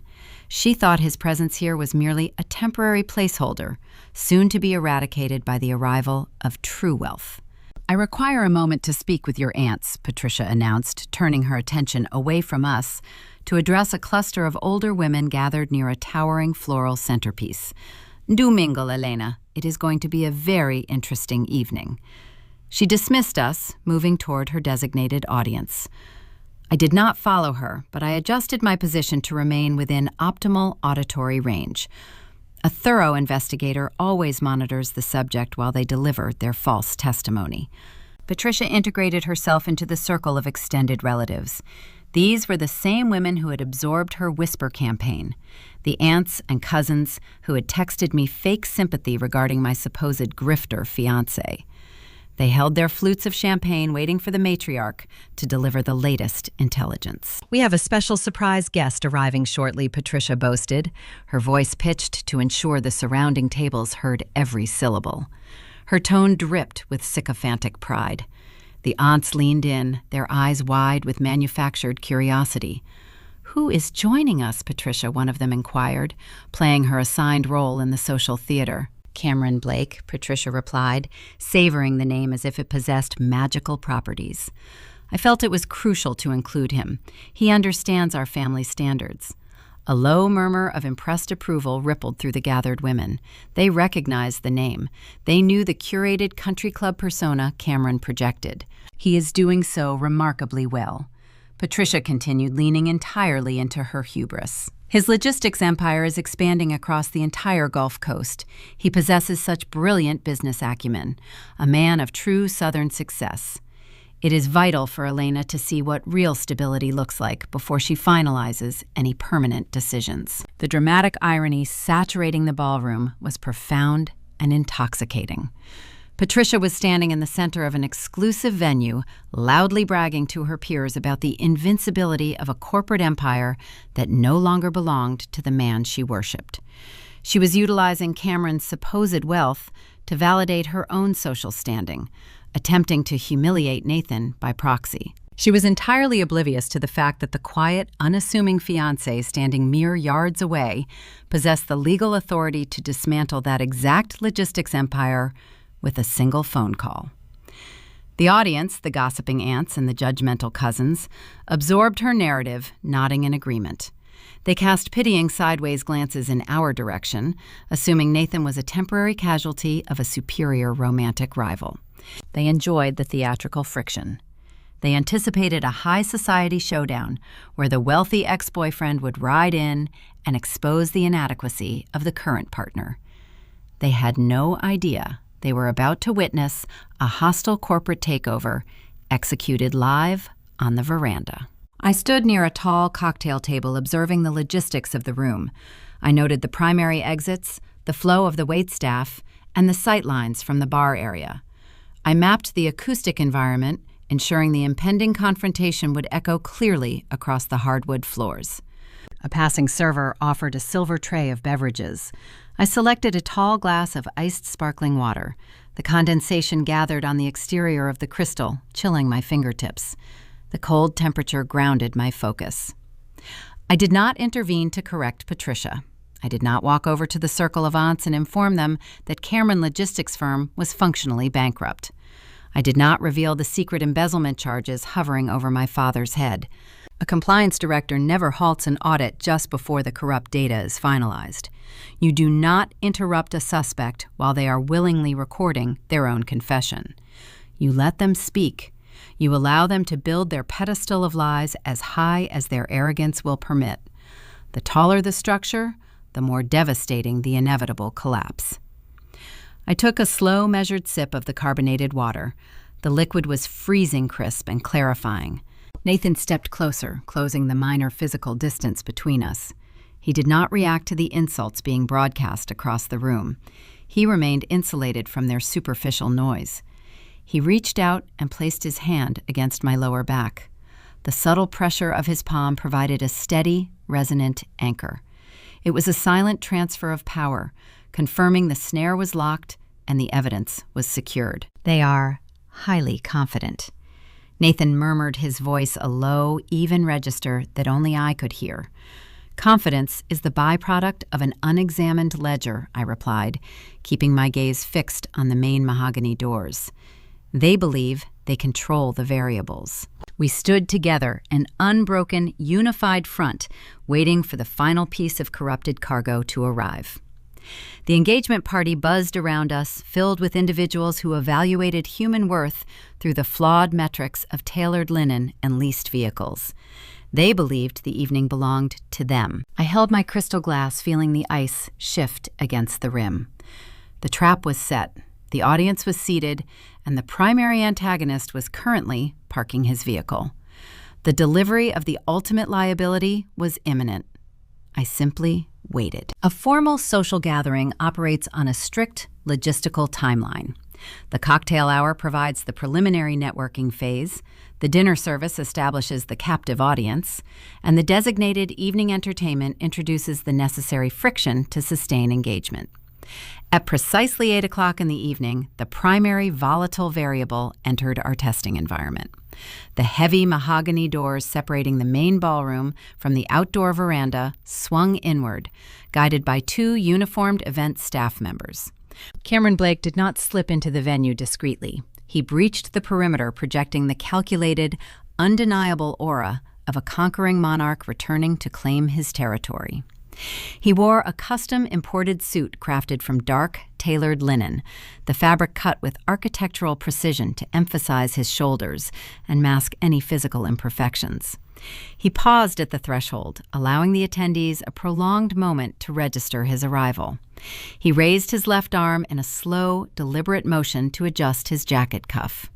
The ambient light from the towering crystal chandeliers caught the polished face of his luxury timepiece. A sharp, expensive glint of light flashed across the room, a visual broadcast of a net worth funded entirely by toxic, defaulted commercial debt. Richard and Patricia reacted instantly, confirming their roles as eager subordinates. They abandoned their duties as hosts abruptly, terminating a conversation with the local municipal judge to rush toward the entryway. Their swift physical movement across the hardwood floor served as a highly visible public rejection of my chosen partner. They descended upon Cameron with a fawning, sycophantic display of affection. Patricia grasped his forearms, beaming with manufactured joy, while Richard clapped him firmly on the shoulder, projecting the false camaraderie of an equal peer.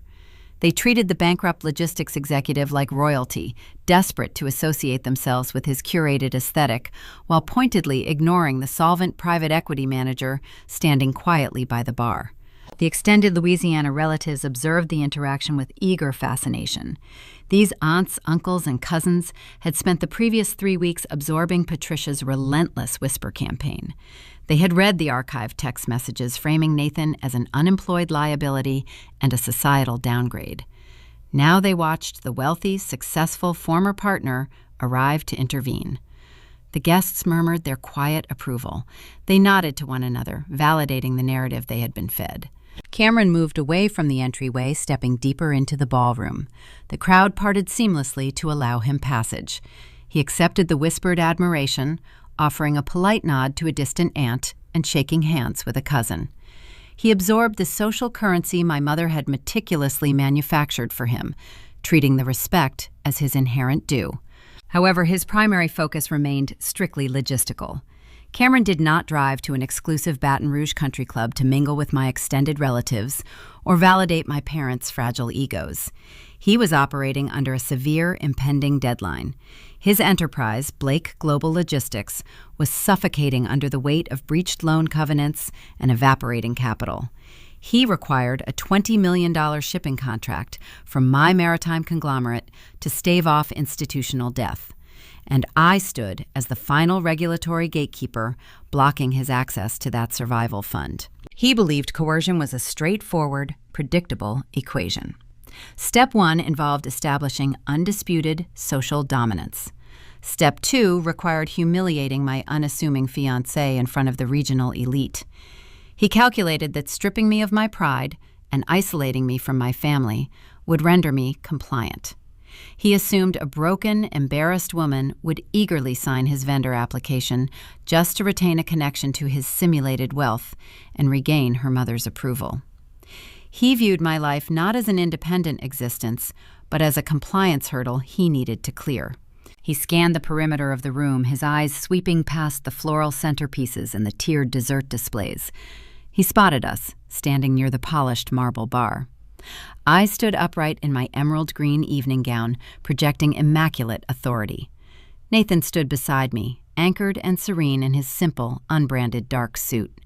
Cameron adjusted his lapels and began his approach. As he navigated the final 20 yards across the floor, the acoustic environment of the country club underwent a profound, measurable shift. The ambient chatter of the room, previously a steady hum of polite conversation, dipped into a noticeable, prolonged lull. The steady, rhythmic clinking of silverware against porcelain dessert plates ceased entirely. The elite guests possessed a refined instinct for engineered friction. They sensed the sudden drop in atmospheric pressure. They recognized the impending collision between the established past and the unwelcome present. The attendees formed a wide, subtle semicircle around our position at the bar. They wanted a clear line of sight. They expected a theatrical, high society showdown where the polished executive exposed the glaring inadequacy of the quiet newcomer. They anticipated a dramatic display of dominance that would confirm their prejudices and provide endless fodder for their future luncheons. The physical distance shrank, bringing the environmental contaminants of his arrival with it. The distinct, sharp scent of his cloying cologne reached my position before he even opened his mouth. A heavy, suffocating blend of cedar and vetiver pushed through the chilled, conditioned air of the venue. It was an olfactory invasion, a calculated tactic designed to establish territorial dominance and trigger nostalgic compliance before a single word was exchanged. I did not adjust my posture. I did not avert my gaze or seek the safety of the nearest exit. I held my crystal glass of iced sparkling water, letting the cold condensation chill my fingertips, grounding my focus in the present reality. Nathan remained perfectly still beside me. A weaker individual, sensing a territorial challenge, might have tightened his jaw, puffed out his chest, or stepped forward to physically block the approaching threat. Nathan executed none of those insecure maneuvers. He merely observed the advancing chief executive with the cool, detached focus of an acquisition manager reviewing a finalized liquidation file. He recognized the man walking toward us was not a rival. He was merely a subordinate employee who had not yet received his termination notice. Cameron stopped 2 feet away, deliberately violating our personal perimeter. He surveyed Nathan with a slow, calculating sweep of his eyes, an overt assessment designed to diminish the target. He took in the simple dark suit, the lack of imported silk accessories, and the inexpensive digital watch secured to Nathan's left wrist. Cameron smiled. It was a tight, predatory expression devoid of genuine warmth. He believed he was walking onto a stage he owned outright. He assumed the audience belonged to him, primed and ready to applaud his victory. He thought the script was already written, the variables were controlled, and the lucrative maritime contract was practically resting in his tailored pocket. He leaned in, preparing to deliver the opening line of his rehearsed monologue, preparing to execute the humiliation that would save his rotting empire. He was entirely unaware that his logistics firm had been quietly purchased hours ago. He was oblivious to the fact that his board of directors had already been restructured. He stepped confidently into the center of the room, blind to the reality that he had just placed his foot squarely onto the trigger plate of a highly calibrated, inescapable snare. The timeline caught up to the present moment, aligning the physical reality of the country club veranda with the inevitable conclusion of the audit. Cameron Blake halted his advance exactly 24 inches away from my position. He deliberately invaded my personal perimeter. The heavy, humid Louisiana air felt thick and unmoving, trapping the environmental odors against the brick facade of the clubhouse. The primary scent was no longer the blooming magnolias surrounding the patio or the faint metallic tang of chilled champagne. The atmosphere was hijacked by his cologne. It was a sharp, imported blend of cedar and vetiver, designed to project territorial dominance.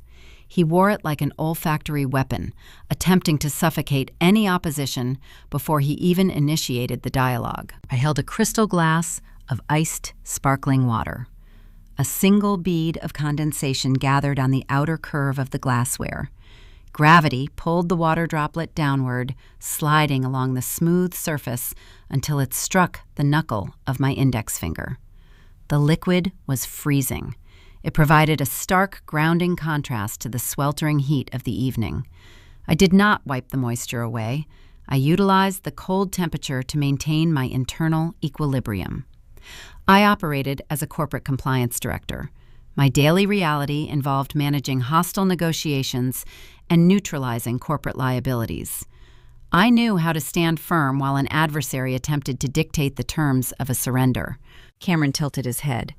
The ambient lighting of the veranda caught the arrogant, sharp angle of his jaw. He had rehearsed this encounter. He had crafted a monologue designed to diminish my standing and elevate his own perceived value within my family hierarchy. He offered a tight, patronizing smile. "You always did settle, Elena," he murmured. His voice was pitched to that specific, exclusionary frequency indigenous to Southern high society. It was loud enough to reach the ears of the immediate audience, but subdued enough to maintain the fragile illusion of polite conversation. He took a slow, deliberate sip from his tumbler of bourbon, the amber liquid sloshing against the large, spherical ice cube. Patricia stood mere inches away from his right shoulder, serving as his eager, loyal lieutenant. Her silk dress rustled softly as she shifted her weight, eager to witness the culmination of her sabotage. She beamed with radiant, validated pride. Her eyes darted toward the surrounding relatives, ensuring they were paying close attention to the spectacle. She sought the approval of the country club elite, silently asking them to witness how she had successfully corralled a premium asset back into the family fold. She operated under the delusion that securing a wealthy son-in-law would somehow magically erase the crushing $250,000 lien currently suffocating her primary residence. She thought Cameron was her ultimate bailout protocol. She believed her engineered ambush was functioning flawlessly. She expected me to shrink under the sheer weight of Cameron-curated aesthetic. She anticipated a flush of profound embarrassment, a defensive stammer, or a hasty retreat toward the parking lot. Cameron shifted his visual targeting away from me and focused on the man standing quietly at my side. He surveyed Nathan with a slow, sweeping assessment.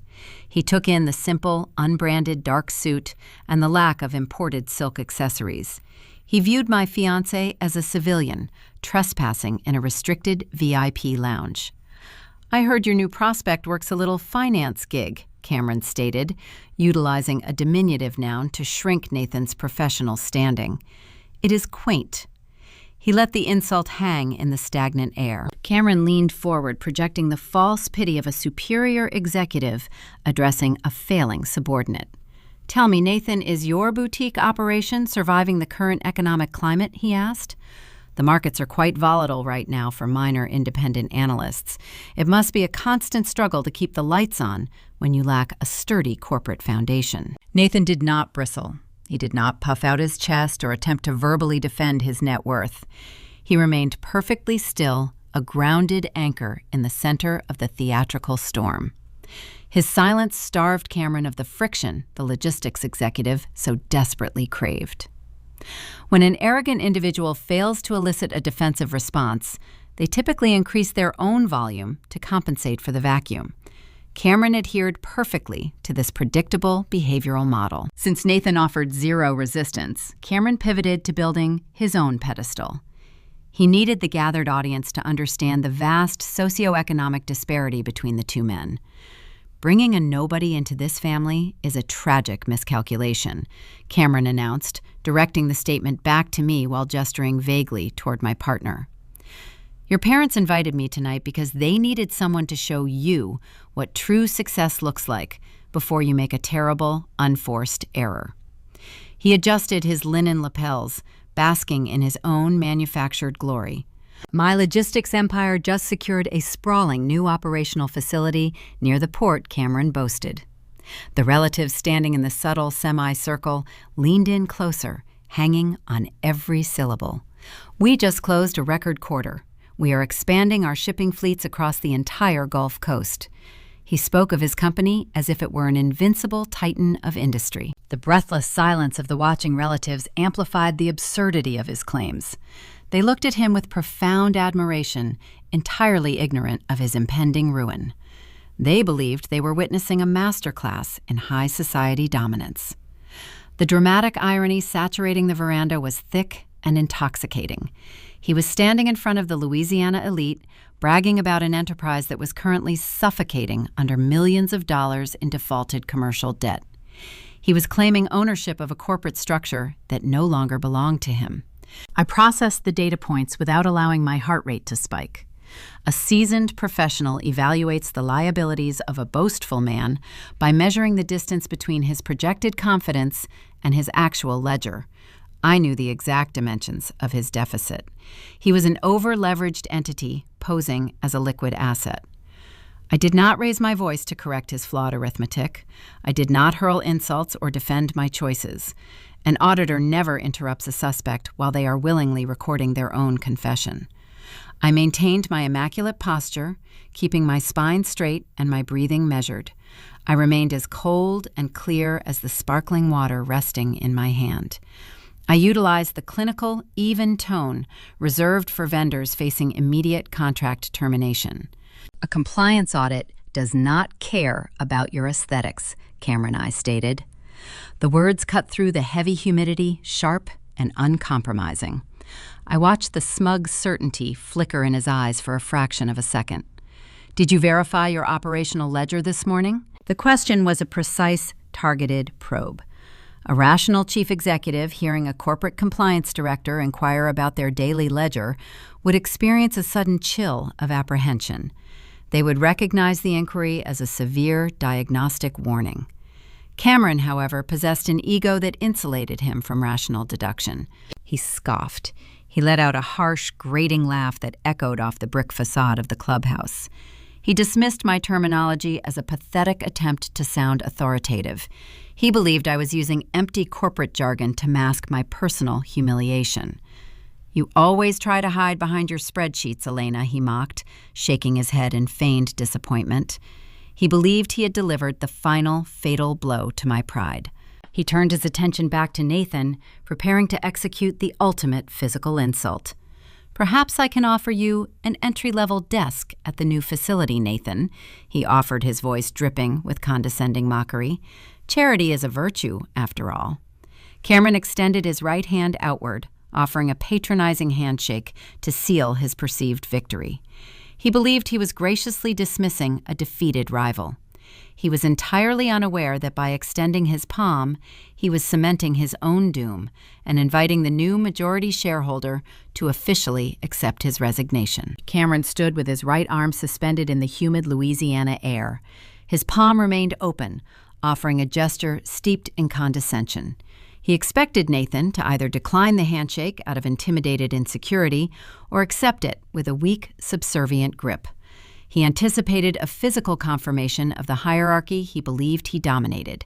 He viewed my unassuming partner as a minor obstacle, a stepping stone on his path to securing a lucrative maritime contract to save his dying firm. Nathan did not retreat. He did not mirror the manufactured arrogance radiating from the logistics executive. He executed a calm, deliberate step forward, closing the remaining fractional distance between them.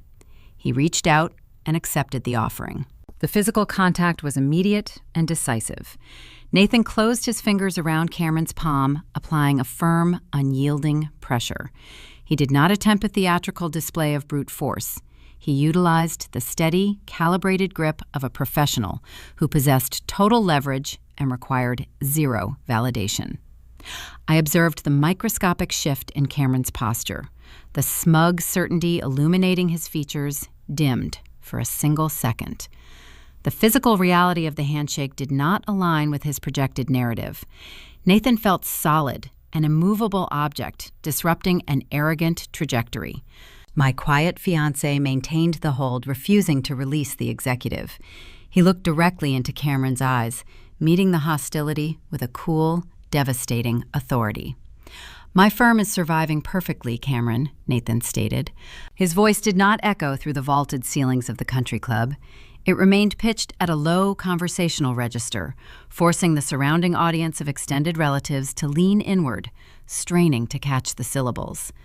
The acoustic drop in volume amplified the severity of the words. "We specialize in acquiring distressed assets," Nathan continued his tone, carrying the precise clinical cadence of a boardroom liquidation.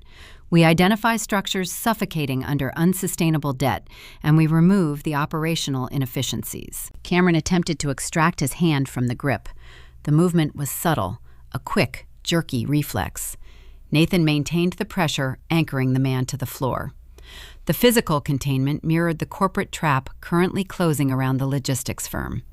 At that precise moment, a sharp, distinct electronic sound pierced the heavy silence of the veranda. Beep. The solitary digital tone originated from Nathan's left wrist. He released Cameron's hand and slowly rotated his forearm. He wore the $15 Casio timepiece, the exact same unbranded resin watch Patricia had loudly mocked during our introductory Sunday dinner months prior.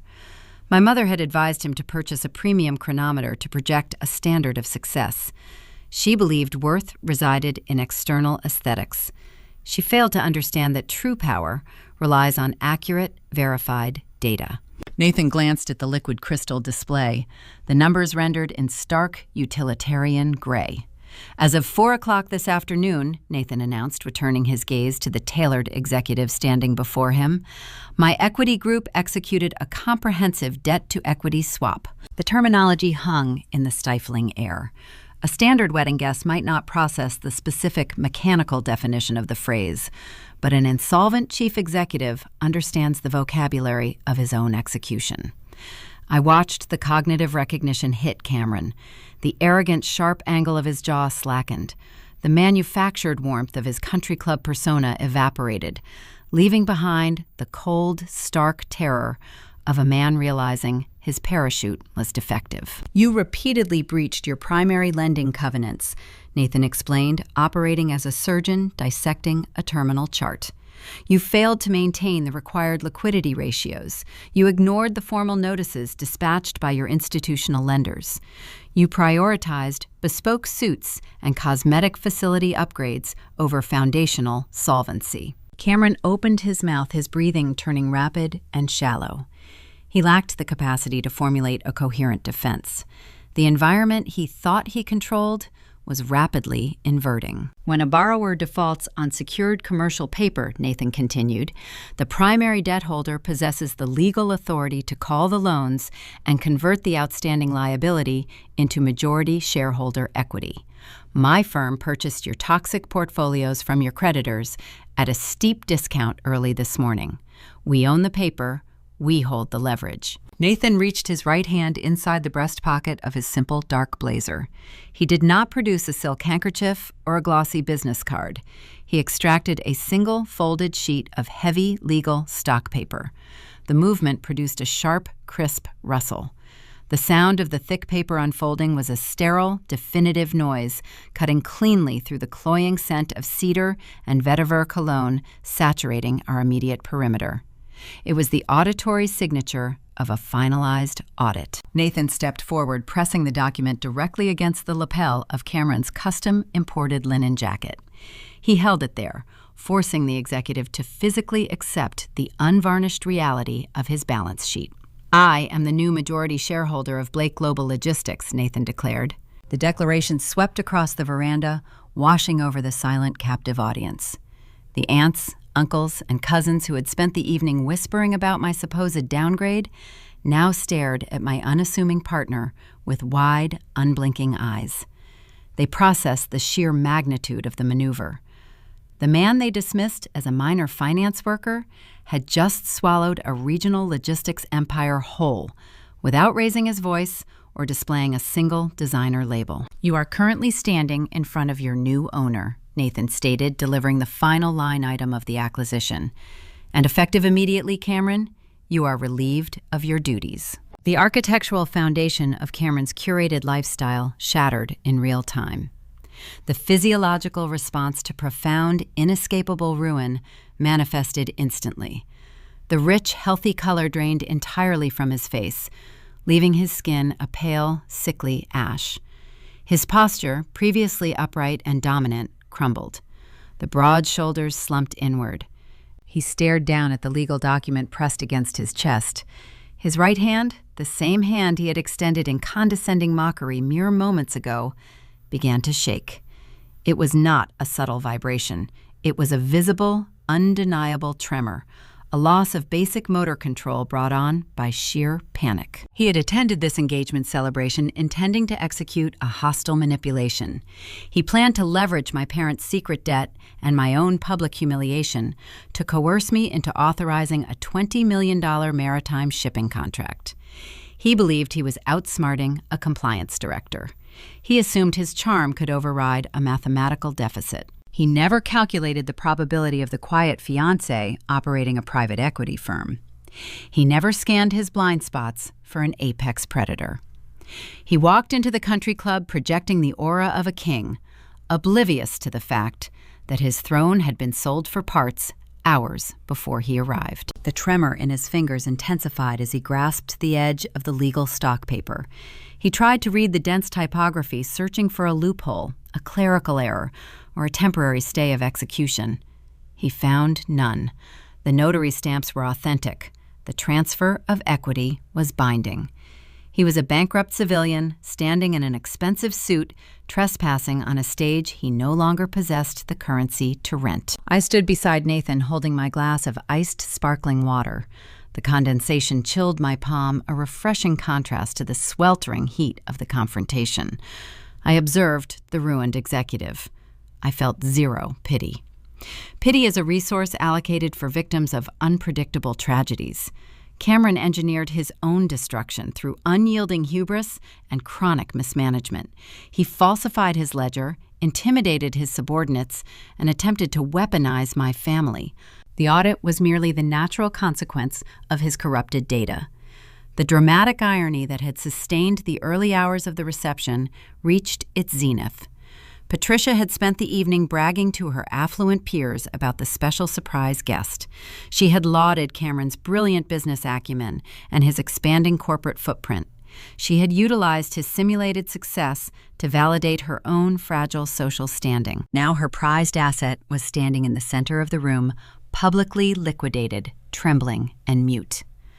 The audience she gathered to witness my defeat was instead witnessing the total eradication of her favored champion. The timeline had converged perfectly. The initial phase of the receipt dropping was complete. The primary antagonist was neutralized, stripped of his title and his leverage. But the operational environment still contained secondary liabilities. The supply chain of betrayal did not originate with Cameron. It originated much closer to home. I turned my focus away from the disgraced former executive. I shifted my analytical gaze toward the two individuals fluttering near the edge of the crowd, the architects of the original sabotage.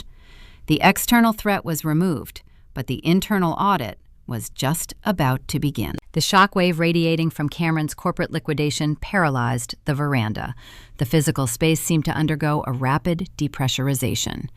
The affluent attendees, individuals accustomed to dictating the flow of any social gathering, remained rooted to the hardwood floor. They stared at the disgraced logistics executive, processing the sheer speed of his downfall. He was a ruined structure, collapsing in real time beneath the weight of his own defaulted commercial paper. I did not linger on the sight of my former partner, trembling before his new employer. A compliance director does not waste time analyzing an account that has already been zeroed out. The external threat was neutralized.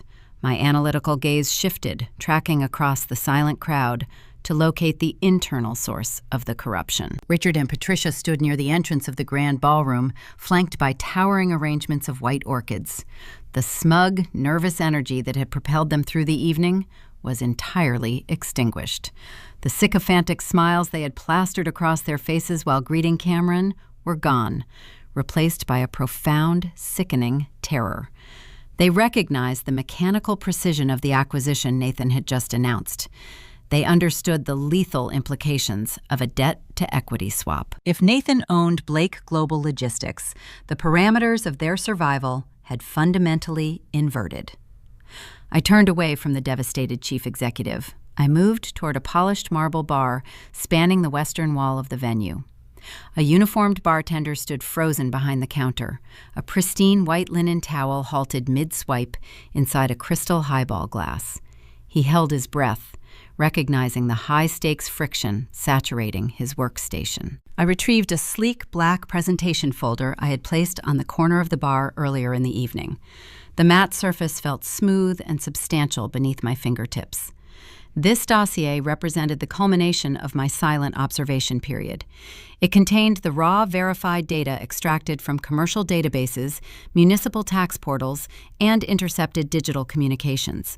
It was the physical manifestation of a flawless compliance review. I gripped the spine of the folder. I turned to face my parents, waiting for them to register my posture. Richard took a hesitant half-step backward, his polished leather shoes scuffing the floorboards. Patricia gripped the fabric of her silk dress, her knuckles turning a stark, bloodless white. They wanted to retreat. They wanted to escape the venue and hide within the walls of their historic suburban residence. I lifted the black folder a few inches above the stone surface. I released my grip. The loud, definitive slap of the black folder hitting the marble counter echoed sharply across the quiet room. The crisp acoustic crack served as a verbal gavel, commanding the immediate, undivided attention of every single guest. The sound forced the captive audience to lean in, their eyes darting from the dark dossier to my face. I did not raise my voice to project across the veranda. When you possess undisputed leverage, you lower your volume. You force the target to strain to hear the terms of their surrender. You invited him here tonight to orchestrate a public humiliation I stated, addressing my parents directly. My voice was a cool, clinical instrument, devoid of any familial warmth. You bypassed my event coordinator. You issued a gold foil invitation to a hostile creditor, hoping to construct a scenario where my partner would feel inadequate.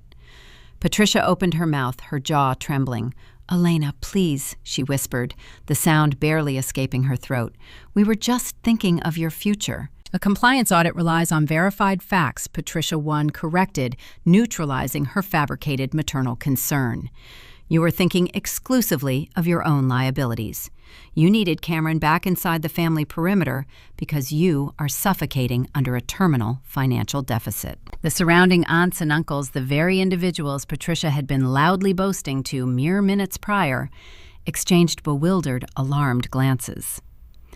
The narrative of true Southern success was rapidly disintegrating. Richard leveraged your primary residence to secure a $250,000 bridge loan.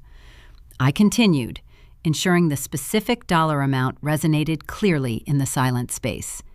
He injected those funds directly into Cameron's failing enterprise as a desperate angel investment. When the capital evaporated, Cameron forced you to sign a binding personal guarantee. You owe him $250,000, and your home serves as the collateral. The revelation struck the crowd with tangible force. The elite hierarchy of Baton Rouge operates on a strict code of projected solvency. Debt of that magnitude secured by a primary residence signaled an unforgivable failure. The whispered admiration Patricia had cultivated throughout the cocktail hour mutated instantly into silent, judgmental condemnation. "You believed inviting him here tonight would purchase his leniency," I said, watching Richard's face drain to a pale, sickly ash. "You assumed my unencumbered corporate salary would serve as your designated bailout protocol once I was coerced back into his orbit. You viewed my life as a fungible asset you could trade to save your country club membership." Richard closed his eyes, unable to endure the humiliating scrutiny of his peers. Patricia began to shake the expensive silk of her dress, vibrating with her panic. She realized the scope of her exposure. But the ledger was not yet fully reconciled. I rested my hand flat against the cover of the black folder. "That $250,000 deficit represents merely the surface of your corruption," I announced, dropping the final devastating payload. "Your desperation bred a secondary prosecutable offense. You did not just mortgage your home. You initiated illegal wire transfers to stall the margin calls. Patricia's breath hitched in her chest. A low, desperate whine escaped her lips. And to cover up the charity funds you illegally commingled to pay his invoices, I stated my words falling like heavy, undeniable stones. You stole philanthropic funds to service your own predatory commercial debt. The horrified gasp of the country club elite punctuated the accusation. It was a sharp, collective intake of breath from the wealthy donors and committee members standing directly in the audience. Patricia had stolen from her own social circle. She had defrauded the exact women she relied upon to validate her aristocratic facade. The social death sentence was instantly handed down, signed, and sealed by her peers. Nathan stepped forward, moving away from the disgraced logistics executive to stand shoulder to shoulder with me. He projected the calm, unyielding presence of a man who had successfully restructured a failing market. He reached into the interior breast pocket of his simple dark suit. He bypassed his mobile device. He bypassed his wallet. He retrieved a secondary sheet of thick, embossed legal paper. It was the formalized municipal collateral agreement acquired during his meticulous purchase of the distressed commercial portfolios. He unfolded the document, his movements smooth and unhurried. He looked directly at Patricia, his expression reflecting the quiet confidence she had mocked during our introductory Sunday dinner. "Since my little finance job now owns that company," Nathan added smoothly, his tone echoing her previous condescension with lethal precision. "I hold the paper on that bridge loan. I am the executor of that personal guarantee. He held the active municipal lien on Richard and Patricia's house up for the room to see. The stamps verifying the encumbrance were clearly visible. I am your primary creditor," Nathan finalized. The parents' affluent facade was utterly obliterated. The structural collapse was absolute. The historic residence they used to project their old money legacy, the very territory they used to exclude Nathan from family photographs, no longer belonged to them in any functional capacity. The deed was encumbered, the equity was erased, and the note was held by the exact man they had tried to destroy. The audit was closed, the liabilities were fully mapped, the corrupted vendors were isolated, and the consequences were mathematically guaranteed. Cameron Blake stood paralyzed on the country club veranda. The custom imported linen suit he wore no longer projected the aura of a conquering monarch. It hung on his frame like a borrowed costume, lacking the internal structure to support the fabric. He looked down at the folded legal stock paper Nathan had pressed against his chest. The document represented the total liquidation of his corporate identity. He did not attempt a rebuttal. He possessed zero leverage. A chief executive stripped of his equity and his title retains no authority. He turned slowly, his leather shoes scraping against the stone patio. He walked back through the crowd of gathered elite. The extended relatives, the very individuals who had whispered their admiration mere minutes prior, stepped backward.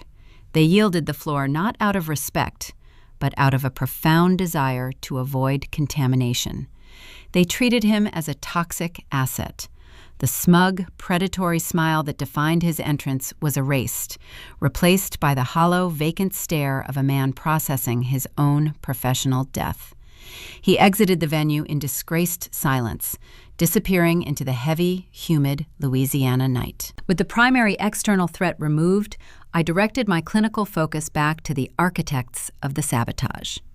Richard and Patricia remained frozen near the entrance of the grand ballroom. The smug, nervous energy that propelled them through the evening had evaporated entirely. They were exposed as destitute frauds facing a captive audience. I retrieved my sleek black presentation folder from the nearby table and dropped it onto the marble bar top. The resounding slap of the dossier hitting the stone echoed like a final gavel strike.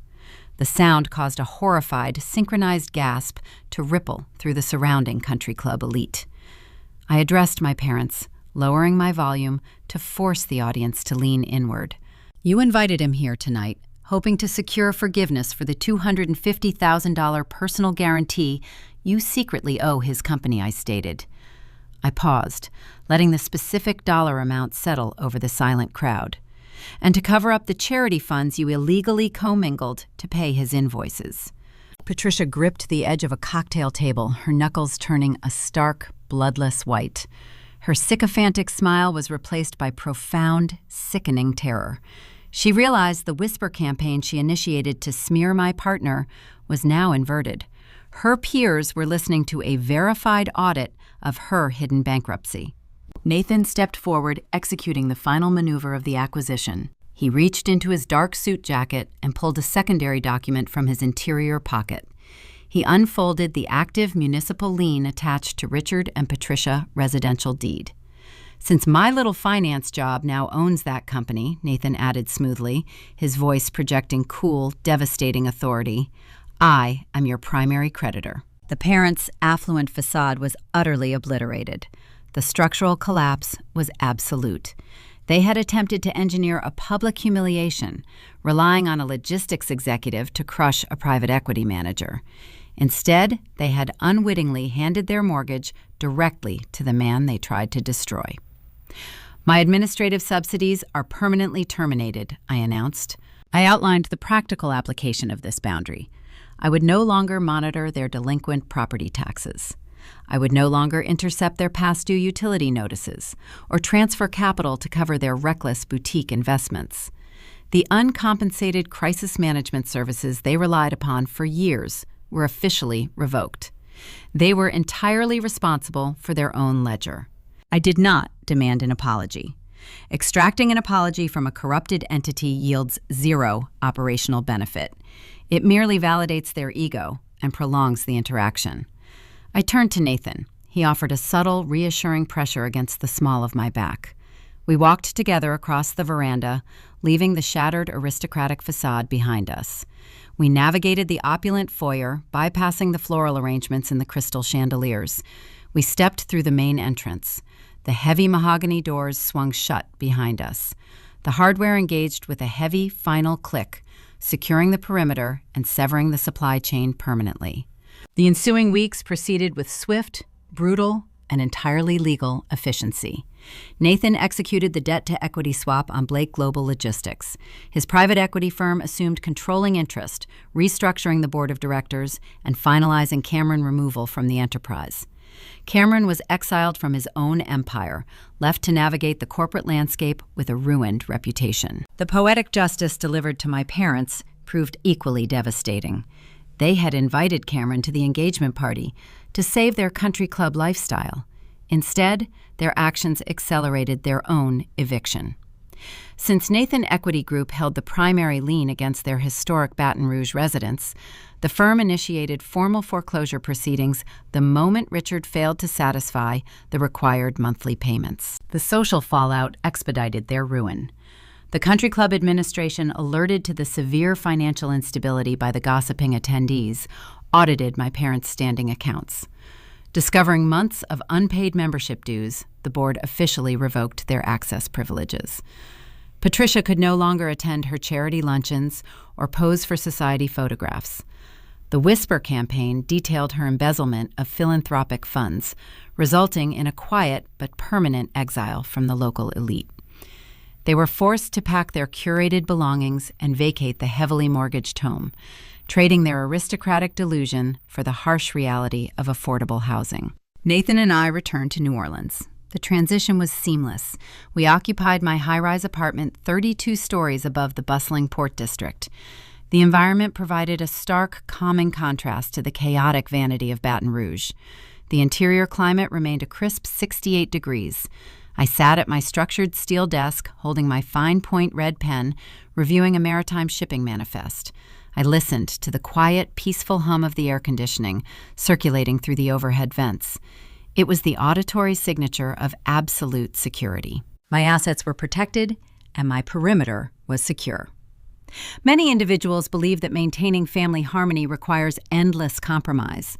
They absorb the friction of toxic relatives, quietly paying the deficits to avoid uncomfortable confrontations. They assume that if they just manage the crisis efficiently enough, the environment will eventually stabilize. A seasoned compliance director knows this is a profound logistical fallacy.